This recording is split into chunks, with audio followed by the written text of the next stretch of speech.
and we are just getting started. Super excited to be here with you guys. So, it feels kind of strange to be back here on live. I'm trying to get my settings fixed because while I was gone, it literally changed around all of TikTok Studio. So I don't see any of the comments for some reason. Good morning to each and every one of you.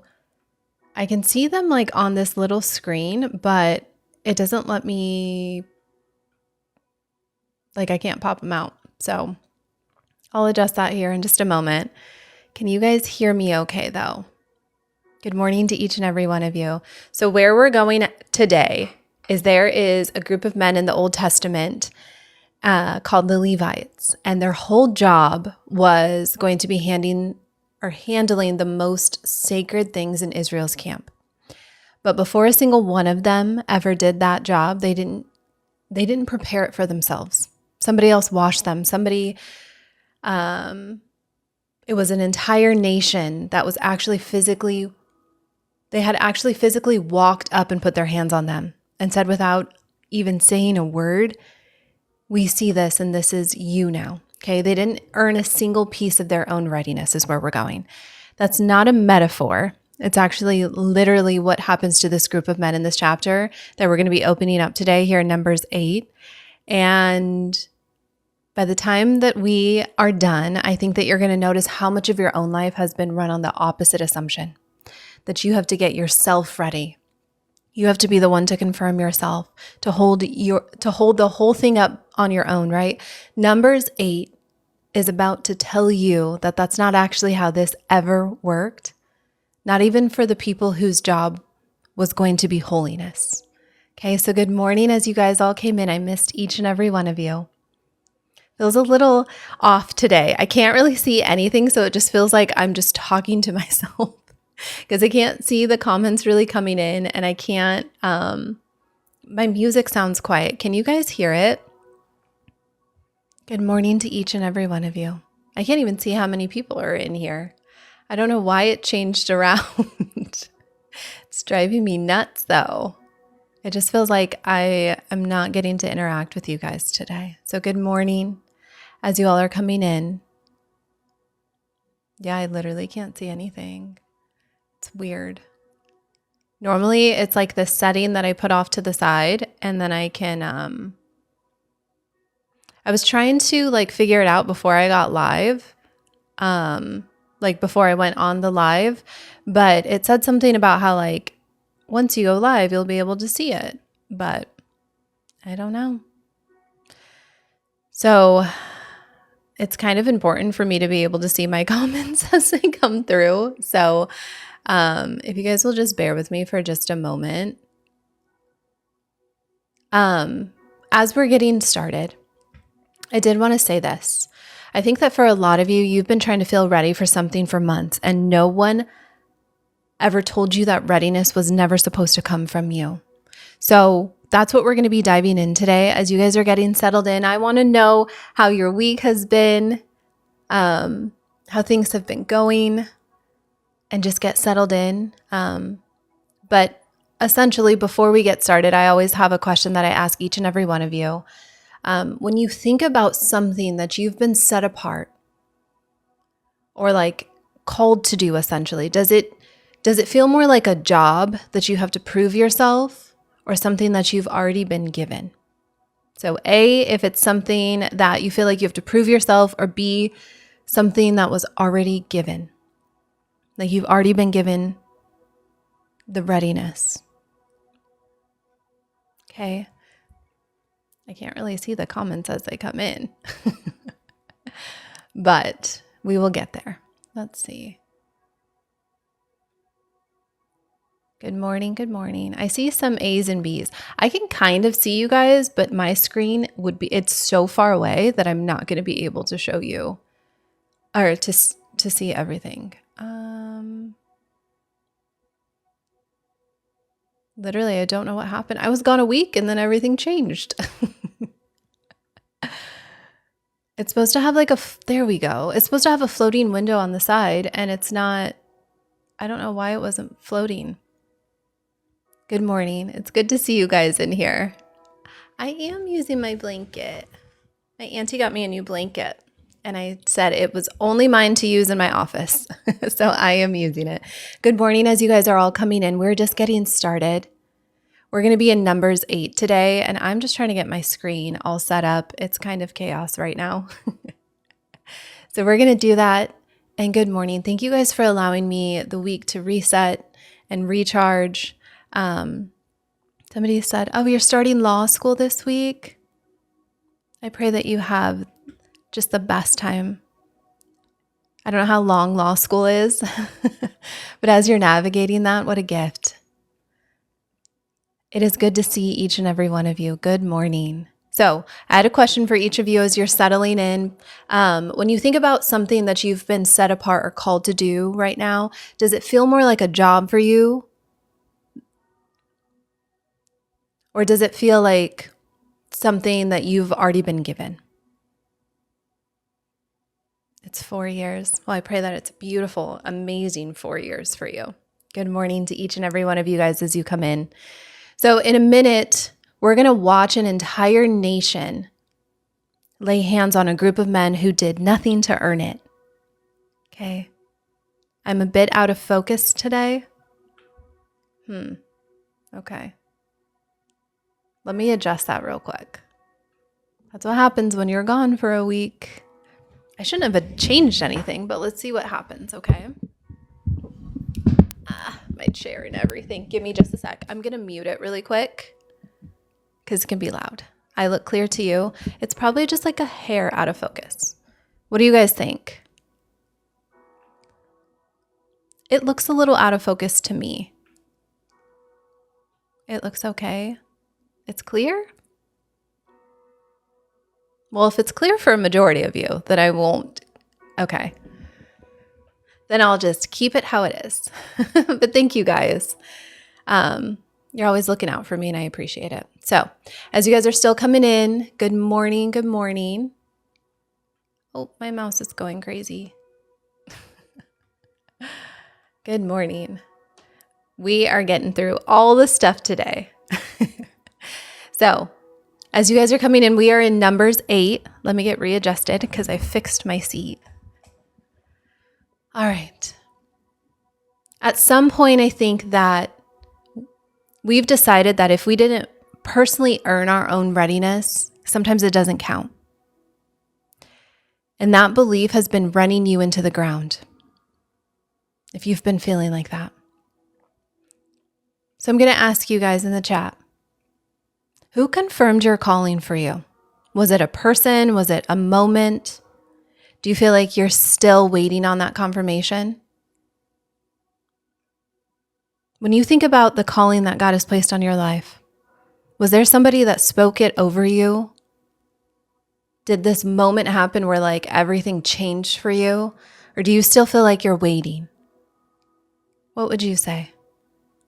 So, we're going to get into it today. My name is Vanessa. I do these Bible studies every morning, Monday through Friday.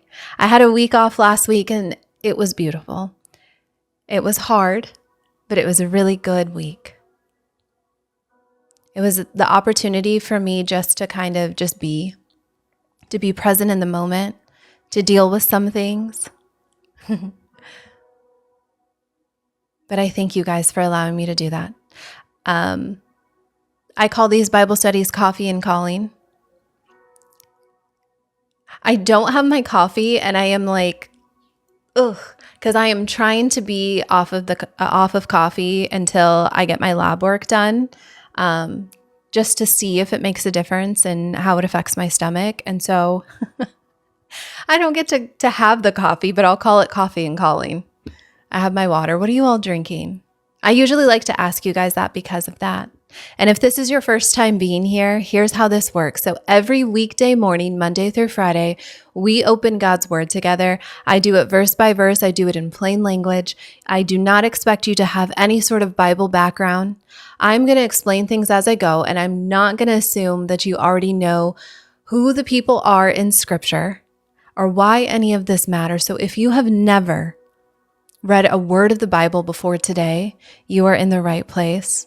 I always encourage you guys to comment as we go. I don't read every single comment.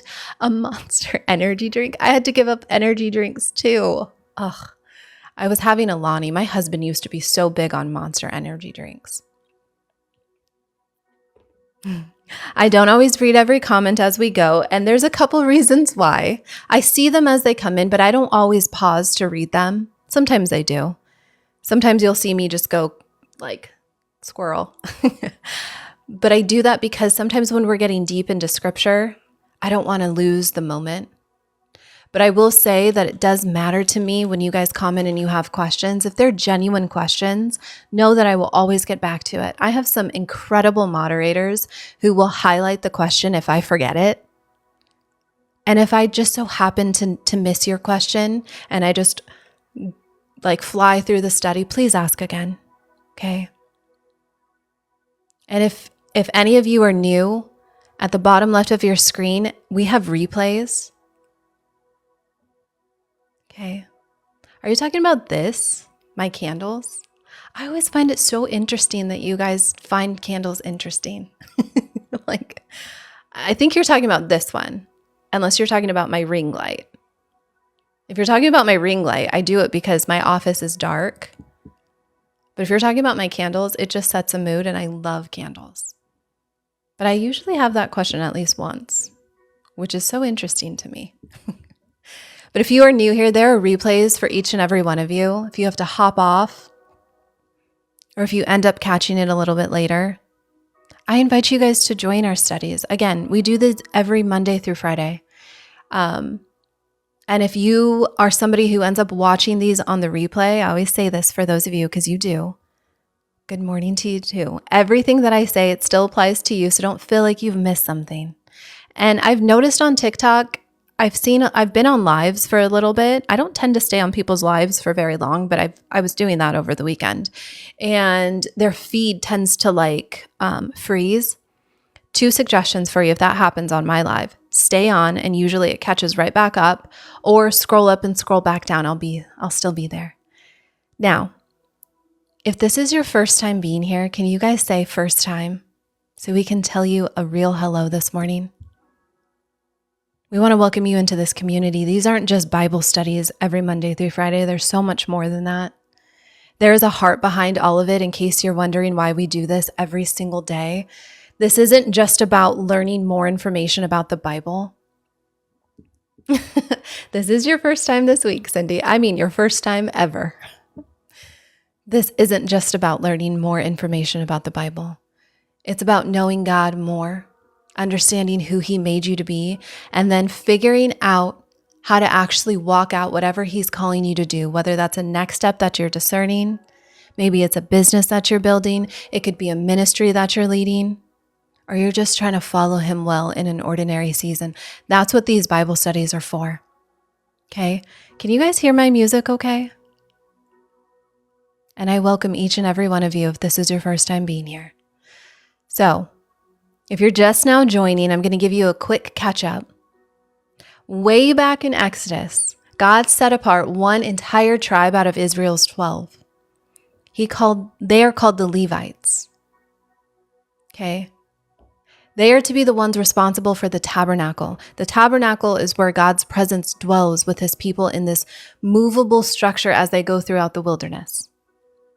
It's basically a tent where His presence dwelled in the middle of the camp. So we're going to be in Numbers 8 today. We are finally going to watch the actual moment that these men get set apart to start that job. Here's what I want you to picture before we start or open up anything today. There are going to be, when I'm speaking about this is hundreds of thousands of people. It is not a handful. It's not a small crowd. It is the entire nation of Israel, and they are standing in front of this group of men. They are physically pressing their hands onto them. That's it. That's the moment. They do it one time. That is before these men ever lift a single board of that tent, before they ever touch anything holy. The whole nation touches them first. That's not a formality. Okay. That is an entire nation saying, without saying a single word, we see this. We are part of this. You didn't get to decide this about yourself. We're confirming it with our own hands. But that is not the only thing that this chapter hands us today, okay? We are also going to see why God chooses one tribe to bear a responsibility that technically belongs to every single family in Israel. It's something that traces all the way back to the night that they left Egypt. We're going to end this chapter on something that I think a lot of us need to hear. Those built-in moments, like years down the road, when these same men got to step back from the heavy part of the job, that all of that was part of it. It was never treated like failure. So today we're going to actually ask what that would look like if you let people do that for you. Not perform a level of readiness or prove it. Just let it be given to you. So, as we start every single Bible study, we open up in prayer. We're going to invite Holy Spirit into the room with us, and I invite you to put your prayer requests here in the chat. It can be one word, and I always invite each and every one of you, if you see somebody in the chat, just pray over one of them. You don't have to announce it. I just believe that that's so powerful when we do that. So we're going to open up each and every one of us. You put your prayer request here, just one word. It could be more detailed if you want. I believe we as a body, like as this community, we love praying over every one of you. Okay? So we're going to do that, and then I'm going to give you a recap, and we're going to get started. Now, if you are just coming in, good morning. We're going to get our Bible study started here after the prayer, and we're going to go into recap. Okay? I invite you guys to pray over another person, and we're going to get going.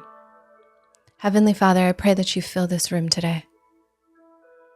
Thank you for placing each and every single person that is on this live here today. I know that was not by chance, Father. With you, nothing is a coincidence. I pray that you fill the space that they are in. I pray for moments of stillness today where we can just sit and be with you, Father. I pray that you open up our eyes and our ears to hear your word. I guess you can't really open up our eyes to hear your word, Father, but please show us the things that that we need highlighted in our lives, the things that you were trying to do for us. I pray for peace for each and every person, no matter what they're navigating. I know, Father, that some of us are going through a lot right now. I pray that you bring peace and joy that surpasses all circumstances. I pray that your word today is a comfort for whatever they're going through. That today we can know you more, that we can depend on you more, that we can draw near to you. Thank you for creating a space for us to gather each and every day. Father, please give me wisdom and discernment as I speak over the word today. I pray that they don't see any of me and that they only see you. Thank you for allowing me time to step away and to step back in. Thank you for the gift of this community. In Jesus' mighty name I pray. Amen. All right. I'm excited to get back into it. If I'm being entirely honest, a week is just nonsense for me because I just rotted in my bed. But it's needed sometimes, right? It's needed for us to step away, which is totally okay. So we're going to go into the study here. We were in number 7 yesterday. Not yesterday. Gosh, when was it? Last week. We were in number 7. Okay. So if you guys are just coming in, we are in Numbers 8. Okay. And number 7 was the point where 12 leaders brought the same offering and God still named every single one of them. So if you've ever wondered whether being set apart for something means that you're supposed to prepare yourself for it, I invite you guys to stick around. That's exactly what today's chapter is going to be about. So chapter 8 essentially opens with something small. It's something that's almost easy to skip past because God tells Moses to tell Aaron, when you arrange the lamps, good morning, Mom. The 7 lamps shall give light in front of the lampstand. And when it tells us, then it tells us that Aaron did exactly that. And it repeats that whole lampstand with the base and the branches, and that it was made of hammered gold, made according to the pattern that the Lord has shown back on the mountain. So that's where we're going to be at here in Numbers 8. And I'm going to go through verses 1 through 4, and then we're going to get into it, okay? So, it said, "And the Lord spoke to Moses, saying, Speak to Aaron and say to him, When you arrange the lamps, the 7 lamps shall give light in front of the lampstand. And Aaron did so, and he arranged the lamps to face towards the front of the lampstand, as the Lord commanded Moses. Now this workmanship of the lampstand was hammered gold. From its staff to its flowers it was hammered work, according to the pattern which the Lord had shown Moses. So he made the lampstand." Okay. So if you've never read this before, you might be thinking, like, why does the Bible end up spending 4 verses on a lamp? So when you go back in Exodus, when God actually gave Moses the pattern for the tabernacle, he was incredibly specific. He was so specific down to the shape of this lampstand. It's in the shape of a menorah. If you guys are familiar with Jewish culture, when they do, why am I blanking on what their tradition is? You've seen the menorah, right? It has the 7 branches. They almost look like almond blossoms carved into the metal, all of it. Now, chapters later, after this tabernacle is actually built, Aaron does it exactly the way that it was shown. He doesn't, Hanukkah, thank you. I was like, oh my gosh, what tradition is that? Okay, he does this all the way down to exactly what God specified, okay? He doesn't give this modified version or his own creative interpretation. He gives the exact pattern. He follows the exact pattern. That's actually the connection I want you guys to catch early on, because I think it's going to run through this whole chapter today. Aaron didn't design that lampstand. He didn't decide what it should look like or how it should function, okay? Someone else, meaning God himself, already worked out the pattern. So Aaron's job was to arrange the lamps inside a design that he didn't even create. And in a minute, we're going to watch basically the same thing happen to an entire group of men. Those men are the Levites, except this time it's not gold being shaped, it's people. So there is this detail sitting right here in the text that's really easy to read past. It doesn't necessarily say that the lampstands were made of gold. It says hammered gold, okay? And this happens from its shaft to its flowers. And if you go back into the original instructions in Exodus, that word means the whole lampstand, which means every single branch, every single almond blossom, every flower. It was beaten out of a single solid piece of gold, right? Which means that it also wasn't welded together from separate parts. It wasn't assembled, okay? It was this one piece that was shaped entirely through repeated, patient striking until something that complex came out of something that started as one unified block. Can you imagine that? It's just, I know that some of you have not seen this lampstand before. And I know that some of you have, because I've shown it in previous studies. But this lampstand, it's shaped like a almond tree, like a menorah. And it comes out just from one unified form. Okay? So it's just one piece of block formed that way. Now, when you see it, to me, it's like, I don't understand how somebody could do that. Because no part of this lampstand was pieced together just by convenient parts. It was formed very slowly.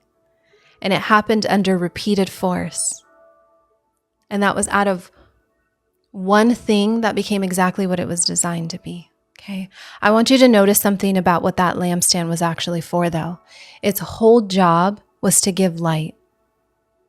Okay. Not light for itself. This light was out towards the space so that the priest could actually see what he was doing inside of that tent. And every single day, someone had to trim those lamps. They had to refill the oil. They had to keep that light burning because darkness inside the holy place wasn't an option. Okay? God wanted light provided consistently, not just once and then left to chance. Okay? So I want to say this. First of all, thank you guys for the comments. I appreciate it. But I want to say this. I bet some of you are already feeling where this is going. Okay? Can you do me a favor, you guys? For some reason, as I was praying, I don't know if I said something, but TikTok bumped like 100 of you guys off. I don't know why.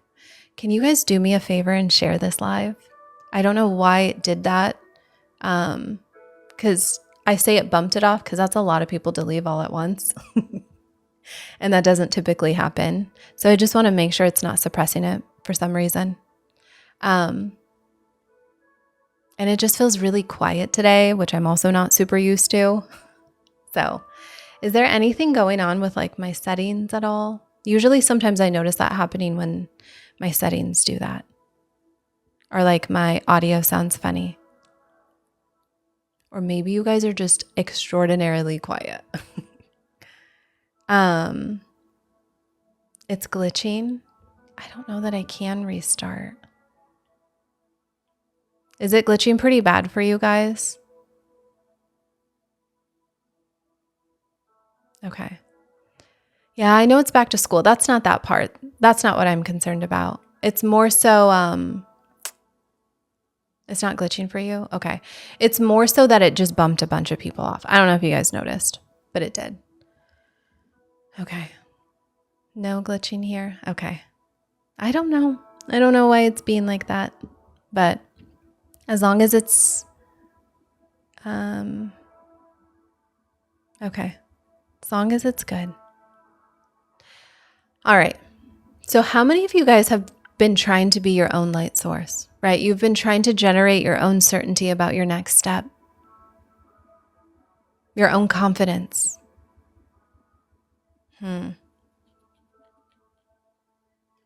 I don't know why. I don't know if I'm going to be able to change it by just popping off and popping back in. I'll try.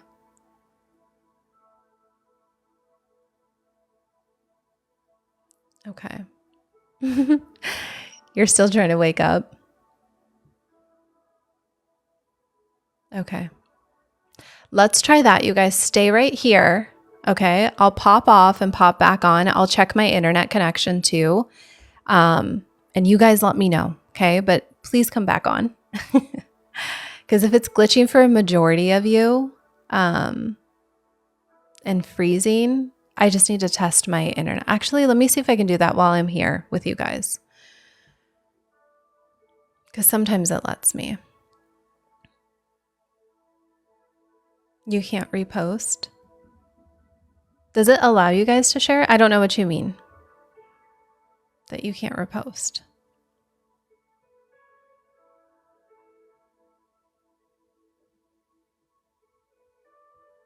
Okay. I can't test it. So, I know, but the only thing is like, for some reason, there's something going on. And the reason why I know this is because I can tell just based on my numbers. I don't know, you guys. What do you think I should do? It's such a Monday today. Can I do a poll? It's like not letting me do anything. No. You guys think I should restart? Just keep on going. Usually I do. All right. We'll just keep going. I wonder why it's not letting you guys share. Do you see what I mean? It's just being weird. Start over and open with prayer. Yeah, I feel like there's some sort of settings that are like not working right now. All right. It's shared for you. I think it's just being weird for others. You know what? It's not letting you like it. What the heck? I feel like it is being so weird today. Whatever. Those of you guys that are on are just on.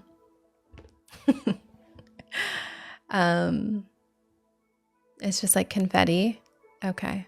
Yeah. I don't know. When I got back on after the week, it was like completely different and I didn't change a single thing. So, you can't like it. I made Satan upset. For real. He should have been happy I was off for a week. Okay. We'll just keep going. I don't really care. It's just popping people off and it's not sending it out. So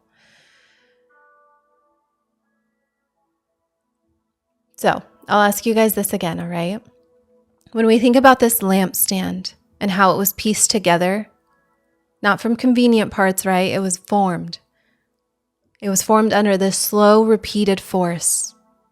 Okay? Notice this part about the lampstand. Okay? Its whole job, like I told you, was to give light. It had to give light so that this holy place could be lit continually. Okay? Darkness inside of that was not an option. So I bet some of you have felt that, right? Like I said, you guys have, you've been trying to be your own light source. You've been trying to generate your own certainty about your next step, about your own confidence, about whether what you're doing is right? I feel like that can be so exhausting. I don't think that's actually the pattern though. Because even the lampstand, the thing whose whole entire job was giving light, it needed someone tending it. It needed someone constantly to keep it burning. That tells me that you were never supposed to be your own source either. Okay? So here's a little known fact that adds something to this, okay? That lampstand had to be tended to twice a day. It had to happen morning and evening according to the instructions that were given back in Exodus 27 and 30. It was not just lit once and then forgotten, okay? It was not this one-time act of devotion that ran on its own after that. Somebody had to keep coming back. They had to keep trimming the wicks. They had to check the oil. They had to make sure that that light hadn't gone out overnight. I think that's actually really relevant to how a lot of us think about our own spiritual life. Sometimes it's even with our own confidence in our calling. We tend to want one big moment. It's like one clear word from God, like a powerful confirmation. And then we expect that single moment to sustain us for years without ever needing to return to it. That lampstand showed us that's not really how that works. Okay. And I don't think that's usually how our own walk with God works either. Some of us are running on oil from a confirmation that God gave us years ago, and then wonder why we feel dim right now when the real issue isn't even that the original word wasn't true. It's that tending was always supposed to be this ongoing event, not a one-time thing. Okay? So when we read from Numbers, we're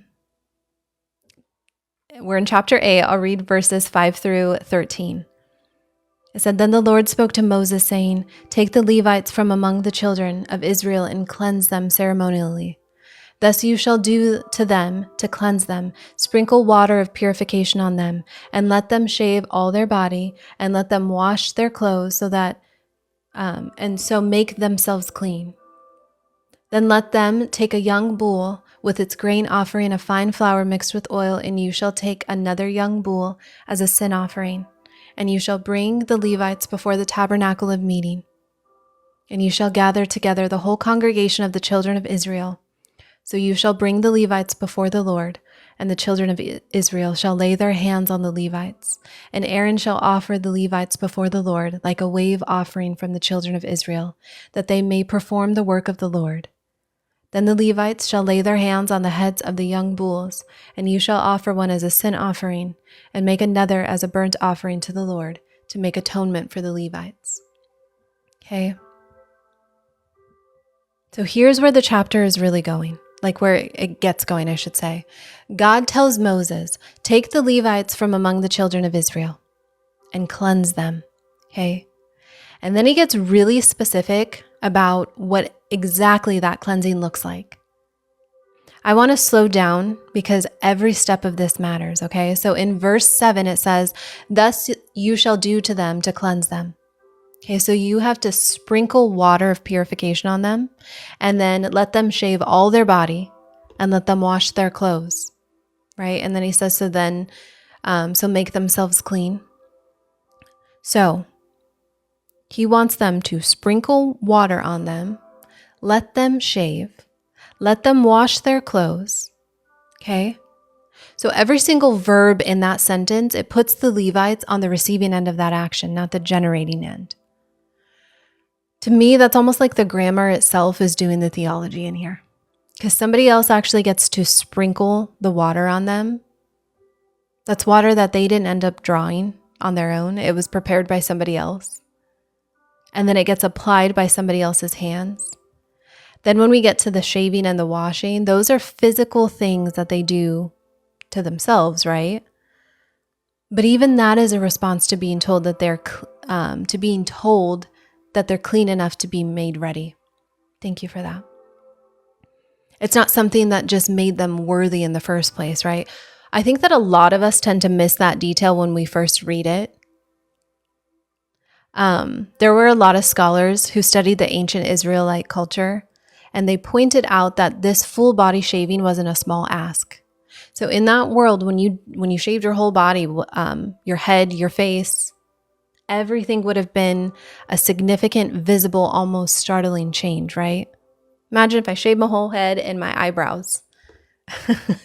You'd be like, wow, you look really different, right? Okay, I'm super glitchy. What on earth? Okay. Guys, I'm just going to start over. This is driving me nuts. I'm going to check I know for some of you I'm probably fine, but I do see a lot of you having to leave and rejoin. So let me check my stuff, okay? I know, Christy, it's been like this the whole live, and I don't know what's going on because it literally was so glitchy, it kicked like 100 people off. So you guys go ahead and pop back on. I will pop back on this live, and we'll continue from where we're at, okay? It causes more issues. I couldn't even run a diagnostic check on here on TikTok Studio because I couldn't find anything. So, all right, I'm just gonna wait a couple minutes as everybody is coming back in. 1 second. Thank you for that. As we kind of get settled back in, we are in Numbers chapter 8, and I thank you guys for popping back in with me. We haven't gotten far, thankfully. We are in I was reading verses 8 through 14. 5 through 13 is where we were at. And this is the part where God is telling the Levites, or he tells Moses to take the Levites from the children of Israel and cleanse them. Okay, so that's where we're at. And I'm just going to wait just another minute or so as you guys are joining back in. I really don't know what is happening unless let me check something too, unless I got a strike against me. But now it's not even pushing it out at all, which is always so fun.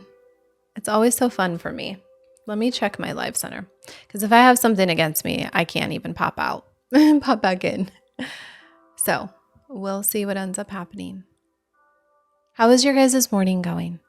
I don't know if you guys answered me. I asked you when we were on originally if you guys had a good weekend or how your time away was. Or sorry, I should say your time without me. It's upset. It was doing so good. Like it was pushing it out just fine. And then I go to pray and then literally, it was gone. I look up and like literally there's like 200 less people. And I was like, what just happened? Did I say something in my prayer?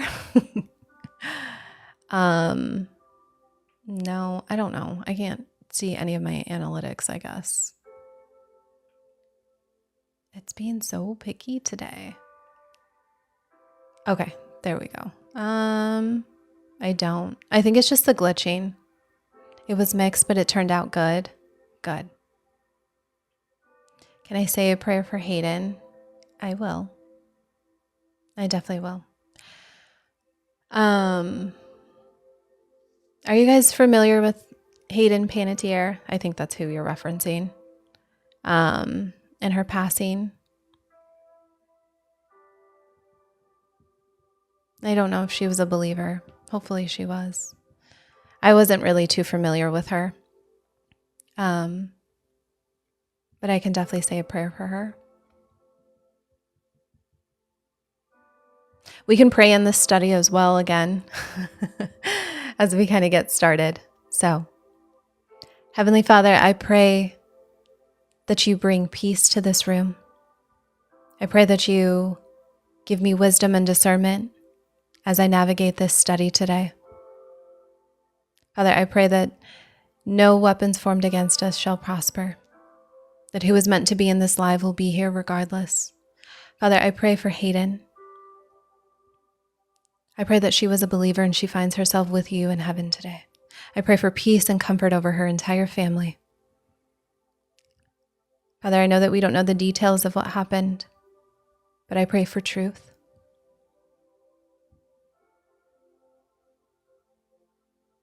Thank you for all that you do for us, Father. In Jesus' mighty name, amen. Yeah, I don't really know too much. I wish I could say more. I would give more of a prayer. I'll continue to pray. All right. We're going to get back into it. Thank you guys for hopping right back on with me. We are in verses 5 through 13 of Exodus chapter 8. Okay. So when we look back into verse 7, it says, "Thus shall you do to them to cleanse them." Right? It says, essentially, it's sprinkle water of purification on them and then let them shave all their body and let them wash their clothes so that they make themselves clean. That's where we left off, right? I think that's so heartbreaking. I could not even imagine. So what we're seeing here is every single verb in that sentence puts the Levites on the receiving end, like I told you. Okay? Somebody else is doing the sprinkling of the water on them. This is water that they did not prepare themselves. It was prepared by somebody else. It is being applied by somebody else's hands. Even though they go in and they shave and they do all of that, they're washing themselves. They do that physically, yes. But even that is a response to being told that they're clean enough to be made ready. It is not something that made them worthy in the first place.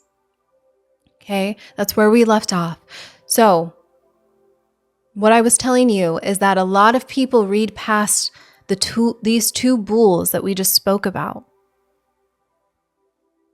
They do that without realizing that they weren't doing the same job.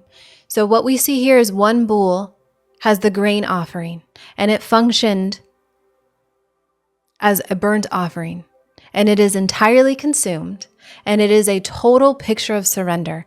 Then we see this other bull, right? It is specifically a sin offering, and it's dealing with the actual guilt that needed to be addressed before anything else could move forward. There are two different bulls. Okay, two different bulls, two different functions, and both are required and both are provided. So what we're seeing here is that the cleansing, it wasn't this single generic gesture. What ended up happening is that it addressed both what needed to be forgiven and what needed to be surrendered fully. And that had to happen before the Levites could step into their role. Neither one came out from anything that the Levites ended up manufacturing on their own. Okay? So then when we go to verse 9, it says to gather the whole congregation of Israel together and then bring the Levites before the tabernacle. And then in verse 10, it says, and this is the moment, and then in verse 10, it says, so you shall bring the Levites before the Lord. So this part is the part that I keep coming back to, okay? So you shall bring the Levites before the Lord, and the children of Israel shall put their hands on the Levites. So what that means is that every single Israelite, or at minimum, like a representative standing for the whole congregation, physically was laying hands on these men. I know that some of you guys weren't here when we first opened up the study this morning, but this is the moment that we opened up with. This wasn't a private ordination happening behind closed doors between the Levites and God alone. What's happening is that this had to happen in front of everyone, and everybody participated in it. So the entire nation, with their own hands, confirmed that these men were set apart. I want you just to think about just think about this for a second, okay? I don't want you to do this in some like vague general sense. Just think about it. When was the last time that you let another human just like lay hands over you? And to speak life into you?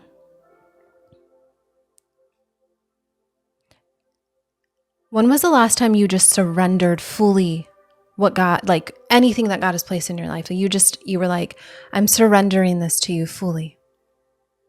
And like you actually mean it without picking it back up. I think that a lot of times when we're holding back from a lot of what God is calling us to because we don't feel ready.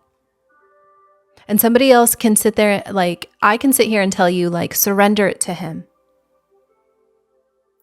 And you can do that, and then you pick it back up, right? The next time you find yourself in that same circumstance, you have all those same emotions again. You lay it down, and then you're like, whoop, I'm right back in that same spot. Now I have to pick up all those same emotions. I didn't fully surrender it.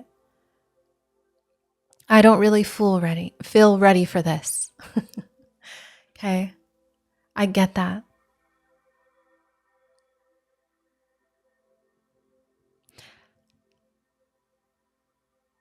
I guess more so like the question I should ask is like, when was the last time that you let another human being physically or practically confirm something that God had already called you to?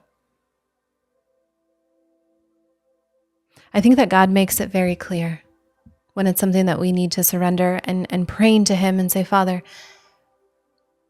whatever you're trying to work out within me, highlight it for me. If there are things that you need me to surrender, Father, please make it clear to me, and He will. But I think most of the time it's the things that we're trying to control the most, right? The things that we're fearful of the most. But like, think about that. I don't know very many times that I've had someone place a calling over my life. Like say, this is what I believe you were called to do, like lay hands over me. I don't know that I've necessarily led anybody. I think what happens is we decide that we are internally ready. We've prayed about it, right? We've journaled about it. And then we just go. And we do that without ever letting a single person confirm it out loud. Or say, I see this and I'm part of this too. I think there's something in us that resists that. And I think it's because a lot of times, or for some of us, it feels very vulnerable to let someone else's confirmation matter that much. Because maybe it feels safer to just decide privately and then to move on. How many of you guys ask other people in your life, what do you think the calling that God gave me on my life is? I don't think do you guys do that? I don't think a lot of us do. And that's what I mean. What do you think God is handing me right now? When was the last time you asked somebody that? I don't think we tend to do that very often because it feels easier to just decide that in private. No one can question it. Nobody can say no. No one can be disappointed if it doesn't work out. Our brains kind of prefer that trait, actually. We prefer to have this familiar control, even lonely control. Because that tends to feel safer than having this unfamiliar exposure, even when the exposure is just letting someone else affirm something good about you. I think a lot of us probably would take the private version of it every single time, even if it means avoiding the risk of somebody saying no, or worse, saying nothing at all. What would you guys What would you guys rather do? Would you rather have somebody like go to people all the time, or would you rather decide it privately? I tend to decide it very privately. But does any of that sound familiar to you guys? Like maybe you've sensed that God is calling you towards something. It could be business, it could be ministry, it could be a new direction. And instead of telling anybody, like you would rather just do it privately. Like I don't even know if a lot of us pray with other people about it, or letting a friend or mentor actually speak into it. A lot of times I think we just start moving on our own. And we just go out and we launch the things without telling anybody until it already happened, right? Or maybe we make a decision alone at midnight and then we only announce it once it's already decided so that nobody can weigh in on either direction of it, right? It's not always discernment. Sometimes we tell ourselves that we're being independent when really we're just afraid to let anybody else weigh in. But I want you to look at what God designed here instead. He didn't set the Levites apart in private. He ended up building a whole public communal moment into the process. And I believe that he did that on purpose. Because when we look into verse 11, it says that Aaron shall offer the Levites before the Lord like a wave offering from the children of Israel. And it says that they may perform the work of the Lord. A wave offering, right? And if you're not familiar with the term of what a wave offering, it was something physically lifted up and presented to God, and then it was waved back and forth. It was waved back and forth in the air as a way of saying, this belongs to you, meaning to God now. And here, these Levites themselves are the offering. It's not an animal that's standing in for them, it's them. So by the time we get to verses 12 and 13, the Levites lay their hands on the heads of these two bulls, and one is offered as a sin offering and the other is offered as a burnt offering to make atonement for the Levites. And then they are stood before Aaron and his sons and presented as a gift to the Lord. I want to make sure that this part it doesn't feel confusing, okay? These Levites laying hands on the bulls wasn't them earning their own cleansing through that act. That was them identifying with the sacrifice. That is them saying that this offering stands in my place and this atonement is for me. Which means that they didn't provide their own atonement. It was provided, and their part was just to receive it and to identify with it. But I want to talk to you guys about something that just happened, like something more than what just happened to the Levites. I want to talk about how God actually feels about the moment that you stop trying to earn your own readiness. I'm going to back it by scripture because it's not just me saying this, okay? In Ephesians chapter 2, verses 8 through 9, it says, For by grace you have been saved through faith, and that not of yourselves, it is the gift of God, not of works, lest anyone should boast, right? Paul wrote that to a church full of people who came out of a religious system that was built entirely on proving yourself as worthy, right? They had to prove themselves as worthy first. He wasn't handing them this nice sentiment. He was dismantling it in one sentence. What do you mean, practically speaking? Can you elaborate on your question? He dismantled it in this one sentence, the exact posture that the Levites never had to hold either. He dismantled it. It was the idea that closeness to God is something that you generate through your own effort, right? Before he'll accept you. Then when we look into Titus chapter 3, verse 5, it says, He saved us, not because of the righteousness we have done, but according to his mercy. Not according to what we proved, right? According to what he already felt. Ugh, there's a stupid fly in here and it's driving me nuts.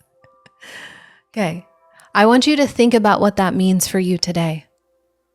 Think about that. Whatever you've been trying to prove, Whatever readiness that I think that you've been trying to manufacture on your own before you just let yourself believe that he's already pleased with you, he already decided it. The water was God's idea, right? The mercy was his idea. That means you don't have to talk him into any part of that. When we look into Psalm 103, verses 10 through 12, it says that he does not deal with us according to our sins. And as far as the east is from the west, so far has he removed our transgressions from us. Not almost removed, it means he removed it. As far as the east is from the west. You know what's beautiful about that? As far as the east is from the west means that it is a distance that never actually meets. It never actually meets no matter how far you travel in either direction. So what that tells me is that he is not waiting for you to get it together before he draws close. He already drew close. That tells me that he has been close this whole time, and he's not moving from that. And when I speak about all of these things, it makes me wonder how many of us have been doing this, right? Like we look at how ready we are. We treat our own readiness like, I almost feel like a test that only we can grade, right? How have you guys ever thought about, like, have you ever caught yourself thinking, once I feel confident enough, or once I've proven myself enough, then I can actually step into this? How many of you guys have ever felt like that? Before I can step into what God is fully calling me into, I have to prove some level of something that I've come up with in my own mind, right?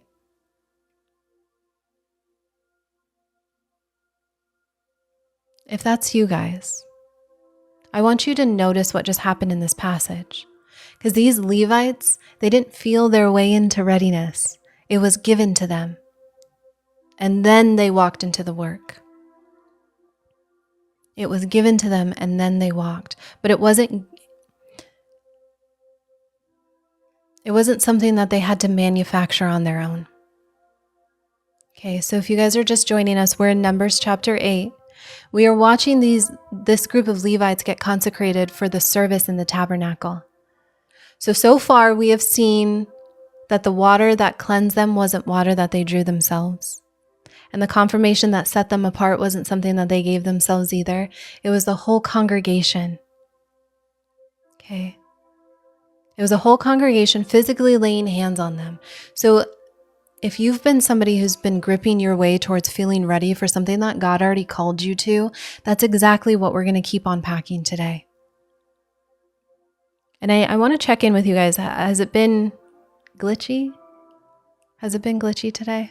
I mean, since we've gotten back on? I can't tell on my end, but... And if you are just joining us, at the bottom left of your screen, there's a gold icon and there's resources for you all. We're going to keep going, okay? Because it gets even more personal here. So we are in Numbers chapter 8, verses 14 through 19. Okay, 14 through 19. It says, "Thus you shall separate the Levites from among the children of Israel, and the Levites shall be mine. After that the Levites shall go into service the tabernacle of meeting, so you shall cleanse them and offer them like a wave offering, for they are wholly given to me." Now, if you guys don't have your Bibles, it's spelled W-H-O-L-L-Y, not holy, like H-O-L-Y, okay? For they are wholly given to me. "From among the children of Israel, I have taken them for myself instead of all who open the womb of the firstborn of the children of Israel. For all the firstborn among the children of Israel are mine, both man and beast. On the day that I struck all the firstborn in the land of Egypt, I sanctified them to myself. I have taken the Levites instead of all the firstborn children of the children of Israel, and I have given the Levites as a gift to Aaron and his sons from among the children of Israel to do the work."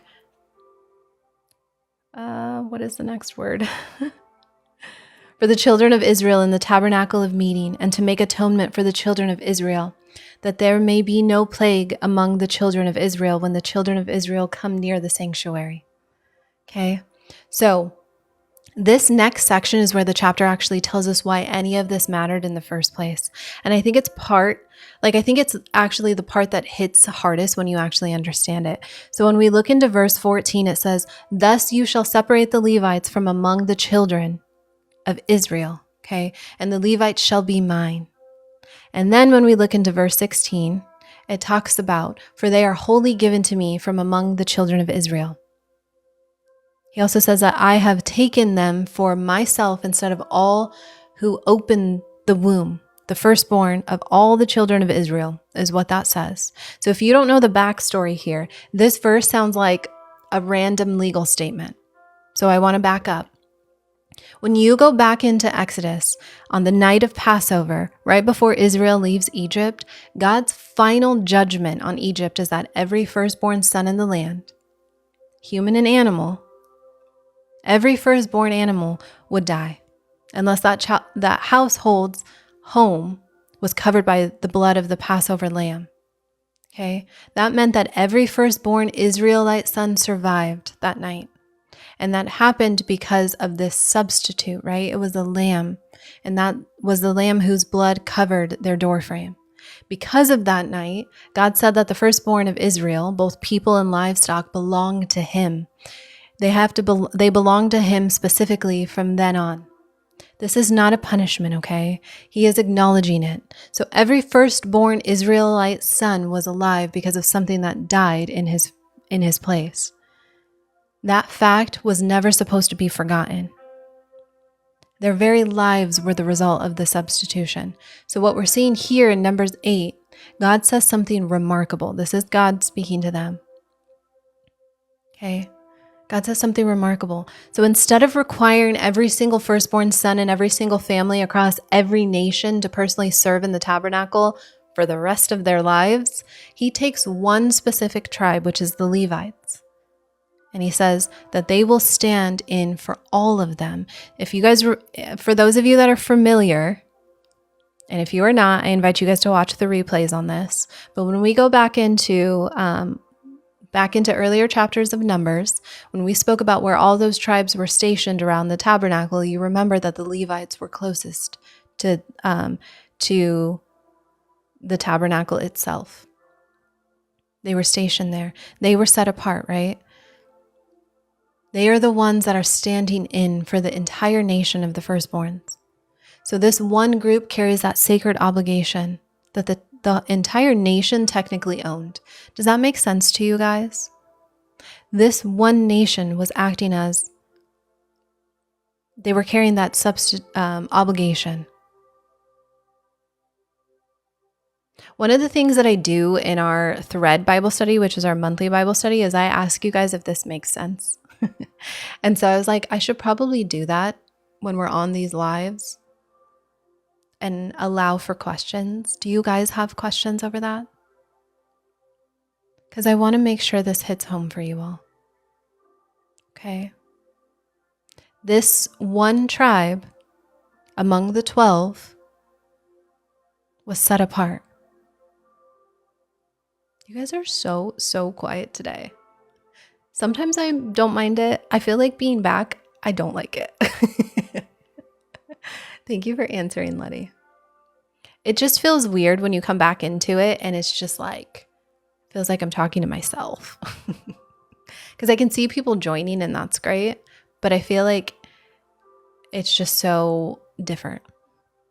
So when I read verse 18, it says, "And I have taken the Levites instead of the firstborn of the children of Israel." So it's saying instead of, meaning one group. Okay. You could start chirping.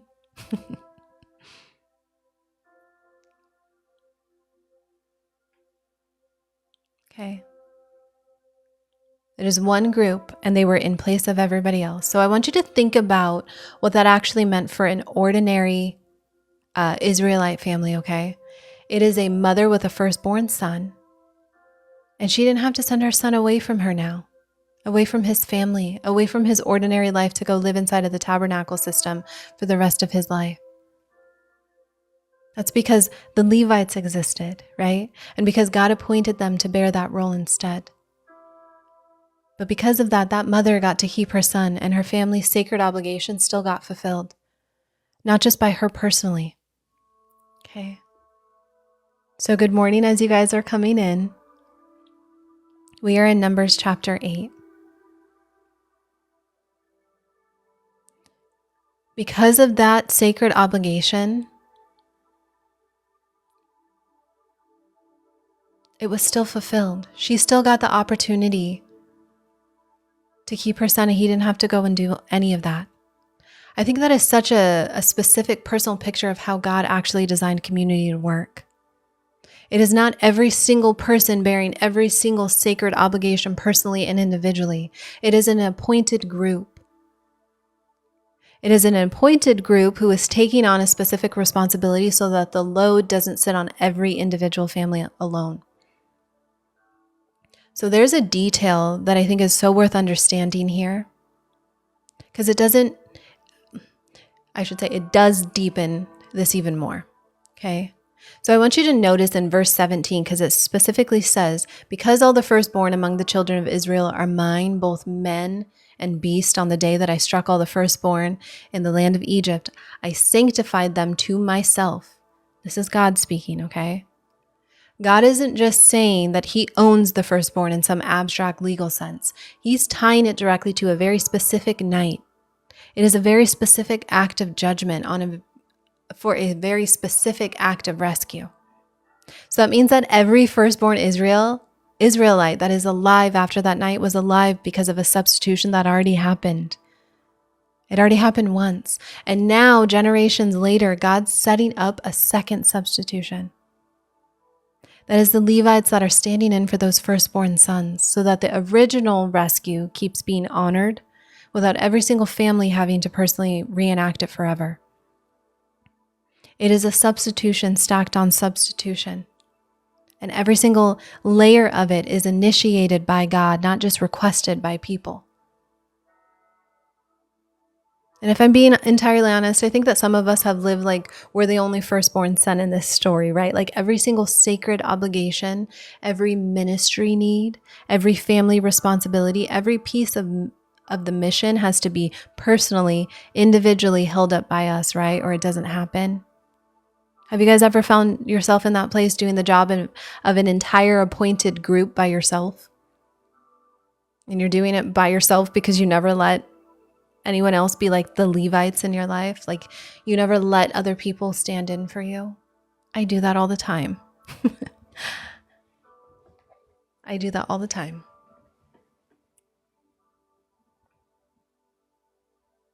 That could happen in your family. It can also happen in your work. Right? Like you're reluctant to hand off a single task because you're convinced that nobody will do it right. So then you end up personally bearing every single function yourself, and then you are like exhausted by it. Even when you have like a team, or like you handle everything when it should be a team helping you. That's not a personal failure to admit that you need help, right? And I think if we look outside of work, it happens at home, right?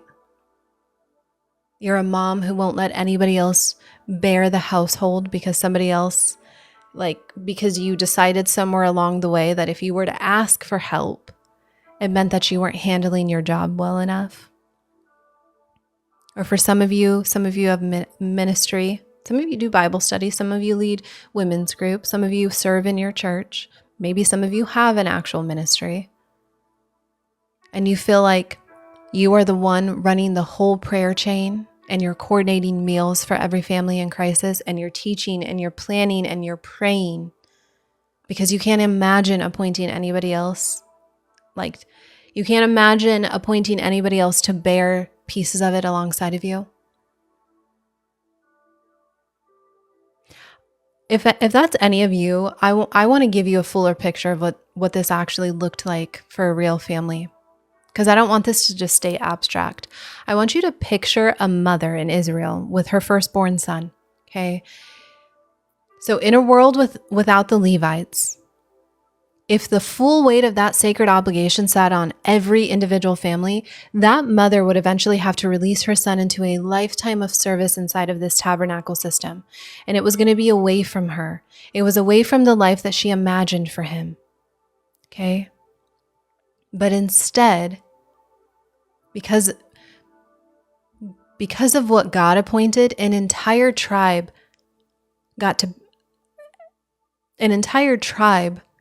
ended up getting to do that for her.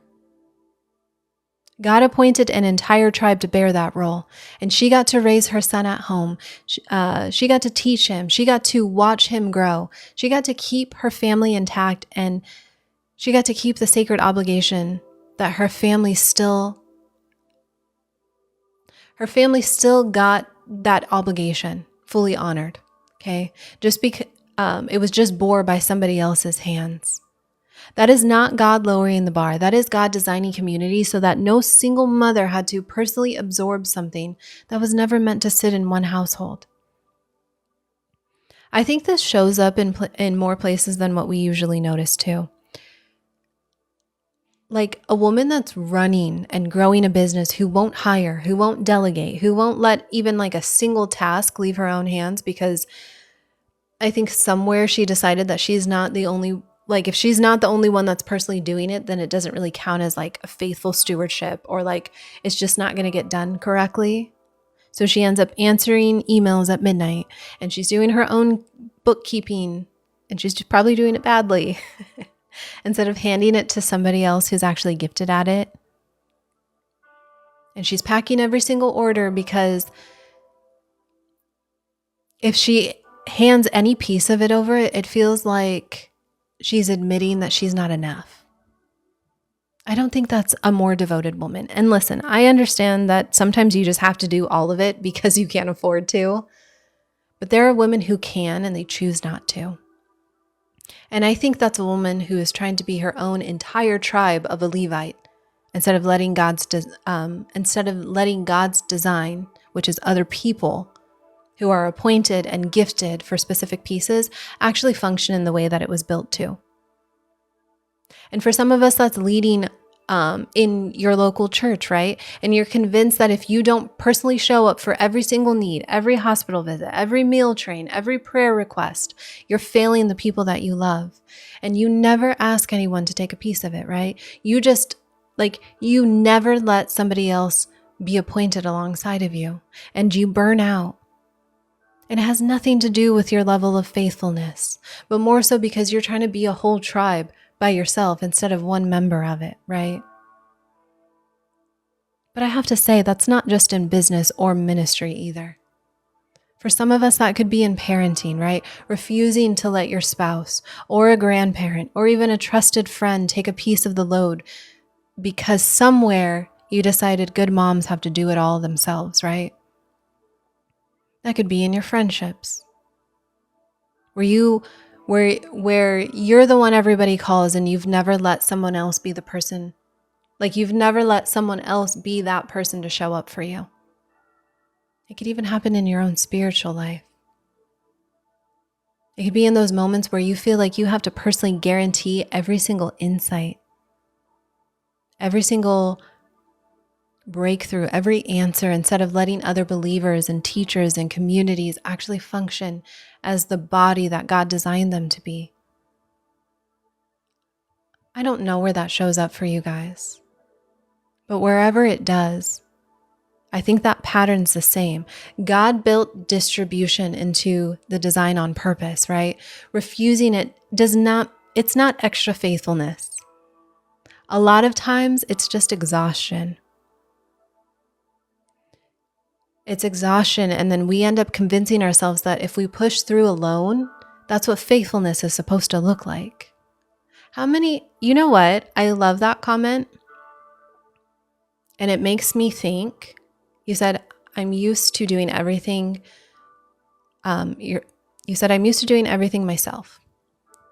This makes me think, can we, in the chat, can we put this? I'm tired of doing everything by myself. Can we just admit that we are just tired? It's fine to be used to it. But like, can we just admit that we're just tired of it? I'm tired of it. To me, that is an act of surrender. I am tired of doing everything by myself. I feel like that, just even saying that, I pray that that gives you guys relief, just even in that statement. Or you can just say, I'm tired, Lord. I am tired.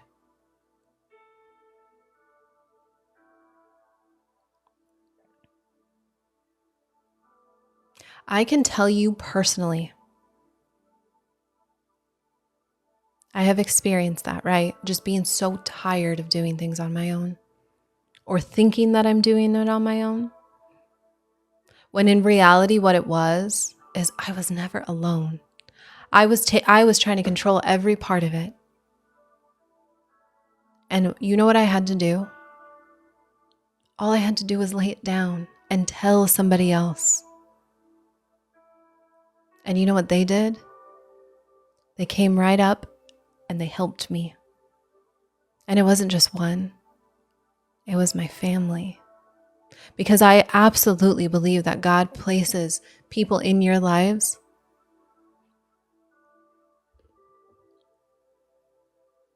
You know what's really crazy? So, this is just a side note, and I just have to pause because it's just like sometimes moments happen and they're just a bit much. And I apologize to you if you're on here. So, I had an uncle, and his name was Eddie, and my maiden last name is Trujillo. And so I'm like, I don't always see you guys when you come in, but it said Eddie Trujillo joined, and he passed several years ago. And so sometimes moments like that happen. And I don't know, Eddie, if you just came in for a second and you popped back out, but it's just sometimes moments like that will hit you and you're like, oh, I would give anything for him to be on this live. I mean, there is a man named Eddie Trujillo on this live. So sorry, that caught me off guard, you guys. But any moment that I've ever had where yes, there are times where I've asked for help and it doesn't come in the way that I want, right? It doesn't come in the way that I want. But when I come to those around me, yeah, that's kind of what I think of it as. He actually, my uncle, I asked him to ordain to be, to officiate our wedding. He officiated my husband and I's wedding, and it was so beautiful because then he passed the following year. But anyway, I'll get back to it. So, have you guys ever had that? Like genuinely, when you have just admitted that you're tired and you just need help. And you lean on the people that God has placed in your life. I think that if I'm being entirely honest, I think that a lot of times there are people in our lives that receive a lot, right? Like if we are the, JB, there are people that I think we give to a lot.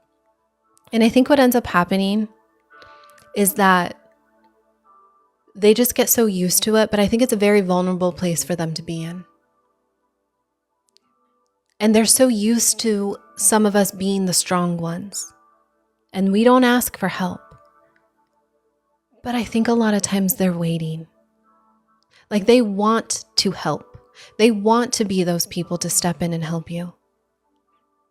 And I think that if we actually asked from a place of like just genuine surrender and say, please, I'm tired of doing this on my own.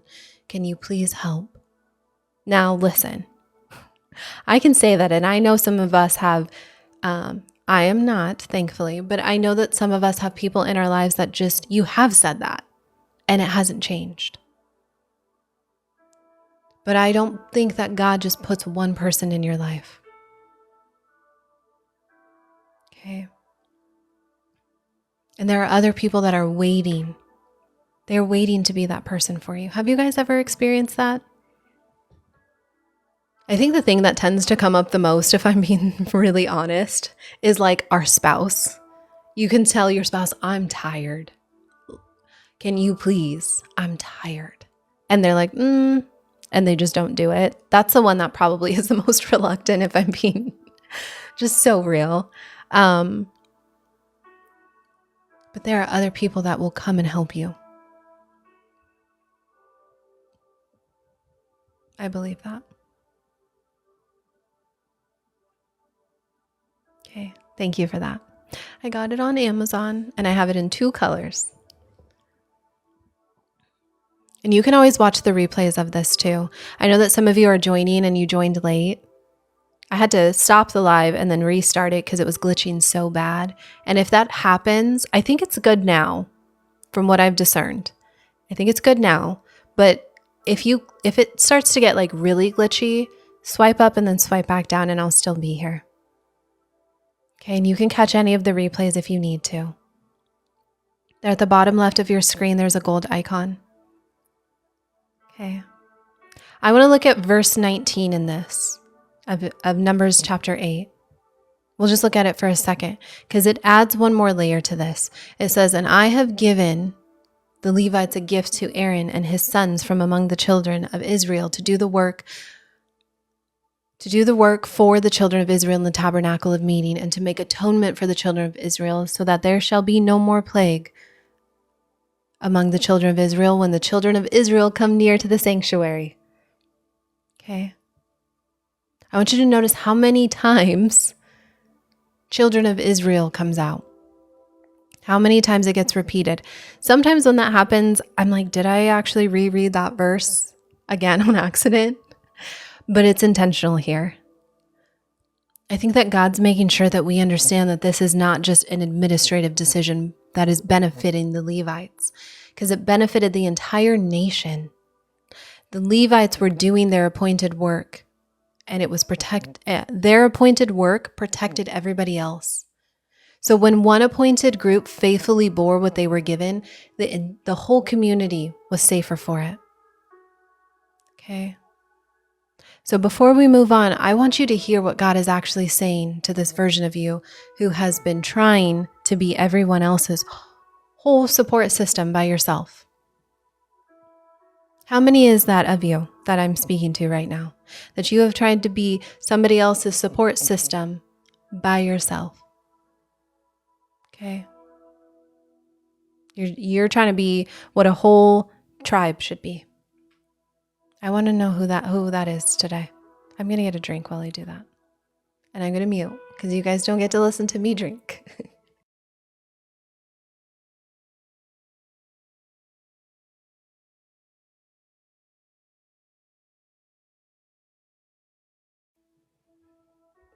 It sounds like motherhood. It does.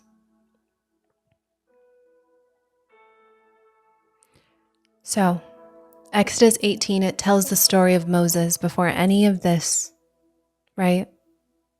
That's an additional charge. Oh my gosh. That made me think, Cindy. Sorry. What is her name? Well, I think they identify as a her. Oh my gosh. I'm going to have to find the name. It's a hairstylist, and I'm going to post it in my story so you guys know who I'm talking about.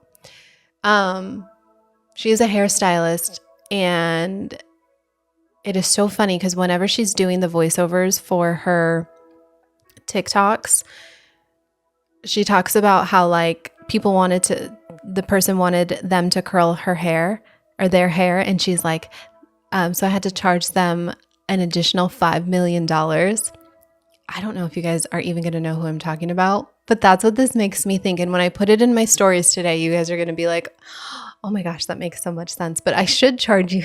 It's an additional charge for you guys to listen to me take a drink.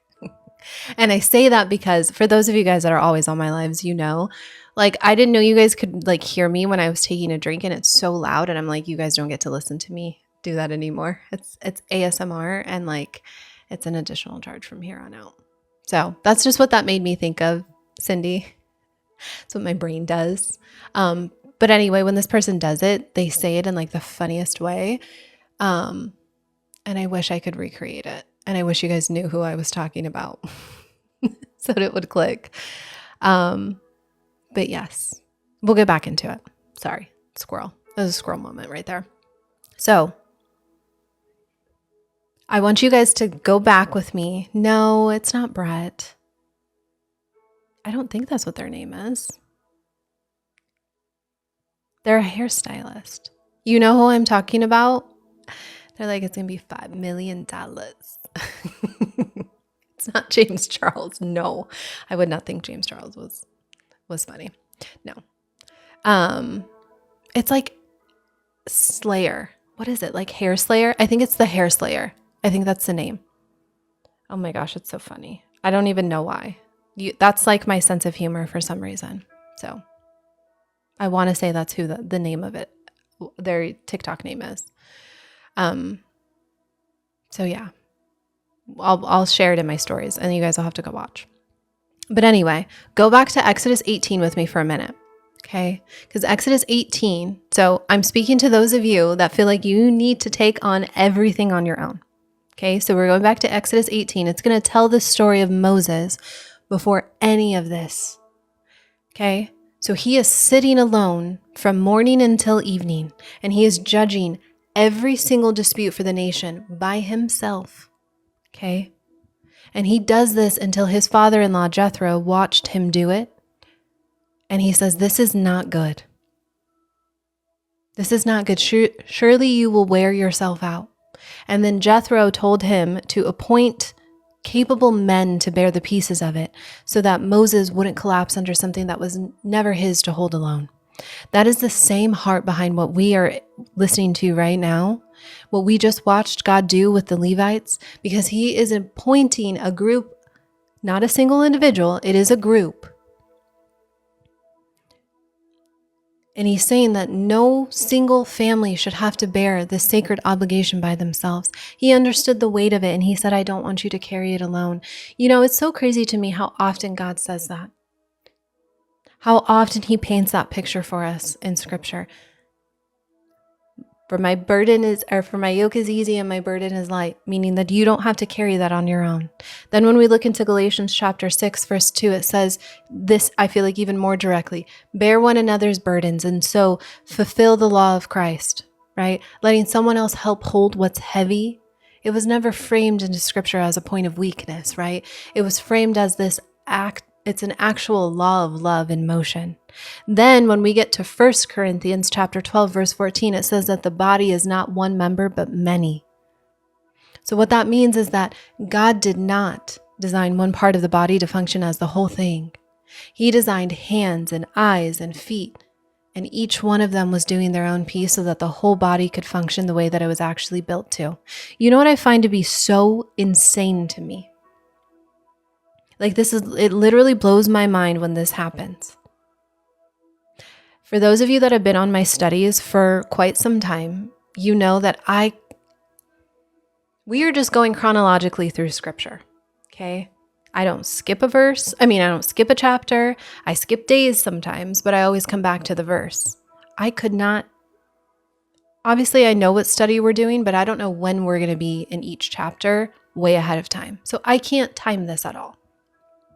You know how I just took a whole week off? I took a whole week off because I'm not going to go into the details of it because it's not mine to share, but I am helping a family member. Okay. They are staying with me, and that's not what I didn't originally intend to take the whole week off for that, but I knew I need rest, right? I know that I just need to be immersed in that. And I also need to allow myself time to recharge because it's really hard what they're navigating. It's really hard, which is part of why what day was that? Whatever day last week it was that I was crying, it had to do with that. Now, I had to stop because they are staying with me. And I am the oldest. I am the oldest sibling. I had to tell myself because I was getting really immersed into it come Wednesday, right? Come Wednesday, I was very immersed in it. And I had to tell myself, Do not do this alone. This is not just yours to bear. And my dad just coincidentally called me and I was like, Dad, I need help. I was crying. I was like, Dad, I can't do this by myself. I can't do this by myself. And I was talking to my mom and I was like, Mom, I can't do this by myself. And then I reached out to my brothers and sister and I said, I can't do this by myself. This family member needs you just as much as this family member needs you just as much as they need me, and I need you too. And so I say that because I cannot make up how timely these scriptures come. I wrote this study before today, right? Like before this happened. And now we're talking about it today after the fact. And it never ceases to amaze me how that happens. Like I couldn't do it on my own. So when I tell you guys, I know what that feels like. Thank you for that. I know what that feels like, to feel like you have to be the one to bear everything. There are people that are sitting there waiting to help. You know, the moment that I told them that, they all picked up and helped. Not that they hadn't been helping already, because they had been. But I just said, I just need to lay this down. I need help. So I want to tell you that for a lot of you, if you've been bearing what was always meant to be distributed, I don't think God is proud of how much you're able to hold by yourself. I think that there are elements of that, and I don't mean that in a mean way. But I think that he's grieved watching you try to be a whole body when he already built you a team. I don't think he loves when you get to those points where you are crying and saying that you're tired. When he put people in your life to help you. Okay?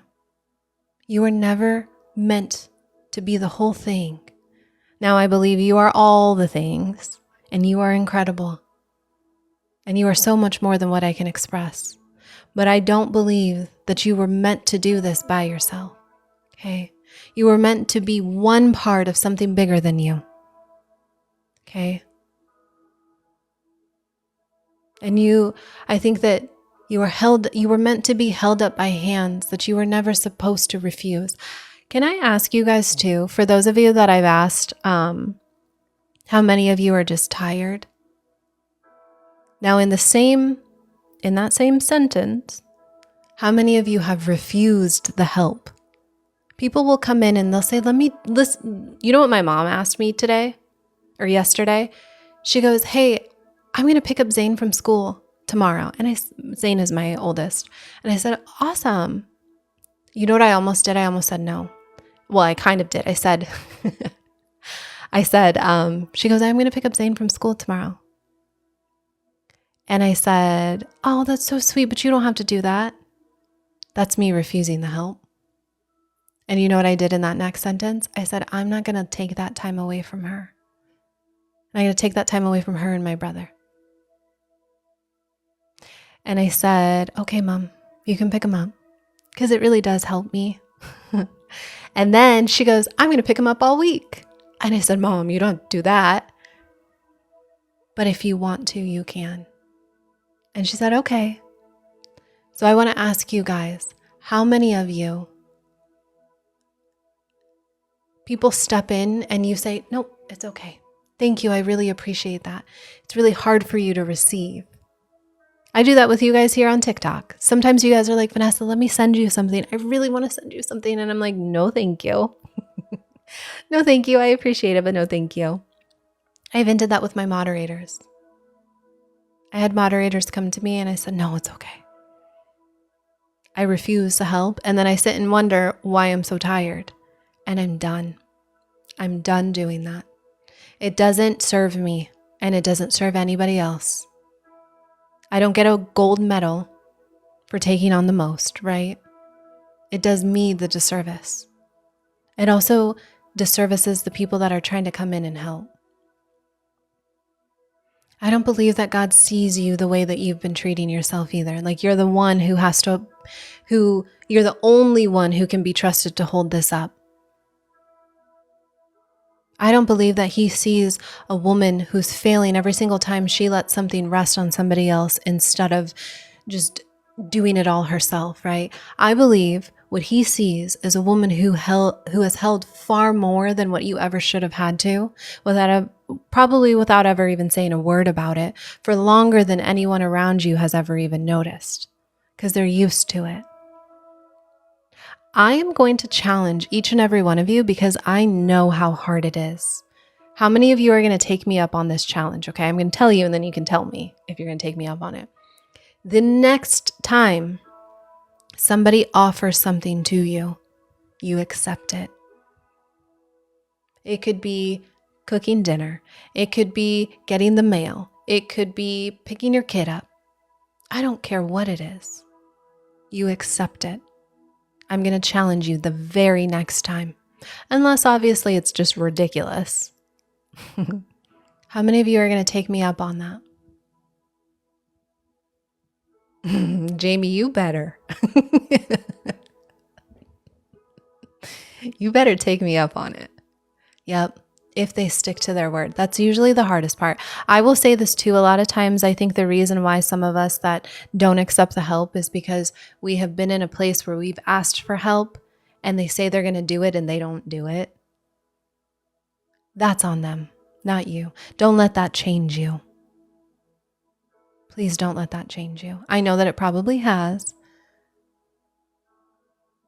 Don't let that continue to affect you. Okay, it happened to me. I think it's happened to each and every one of us. Keep reaching out. Okay.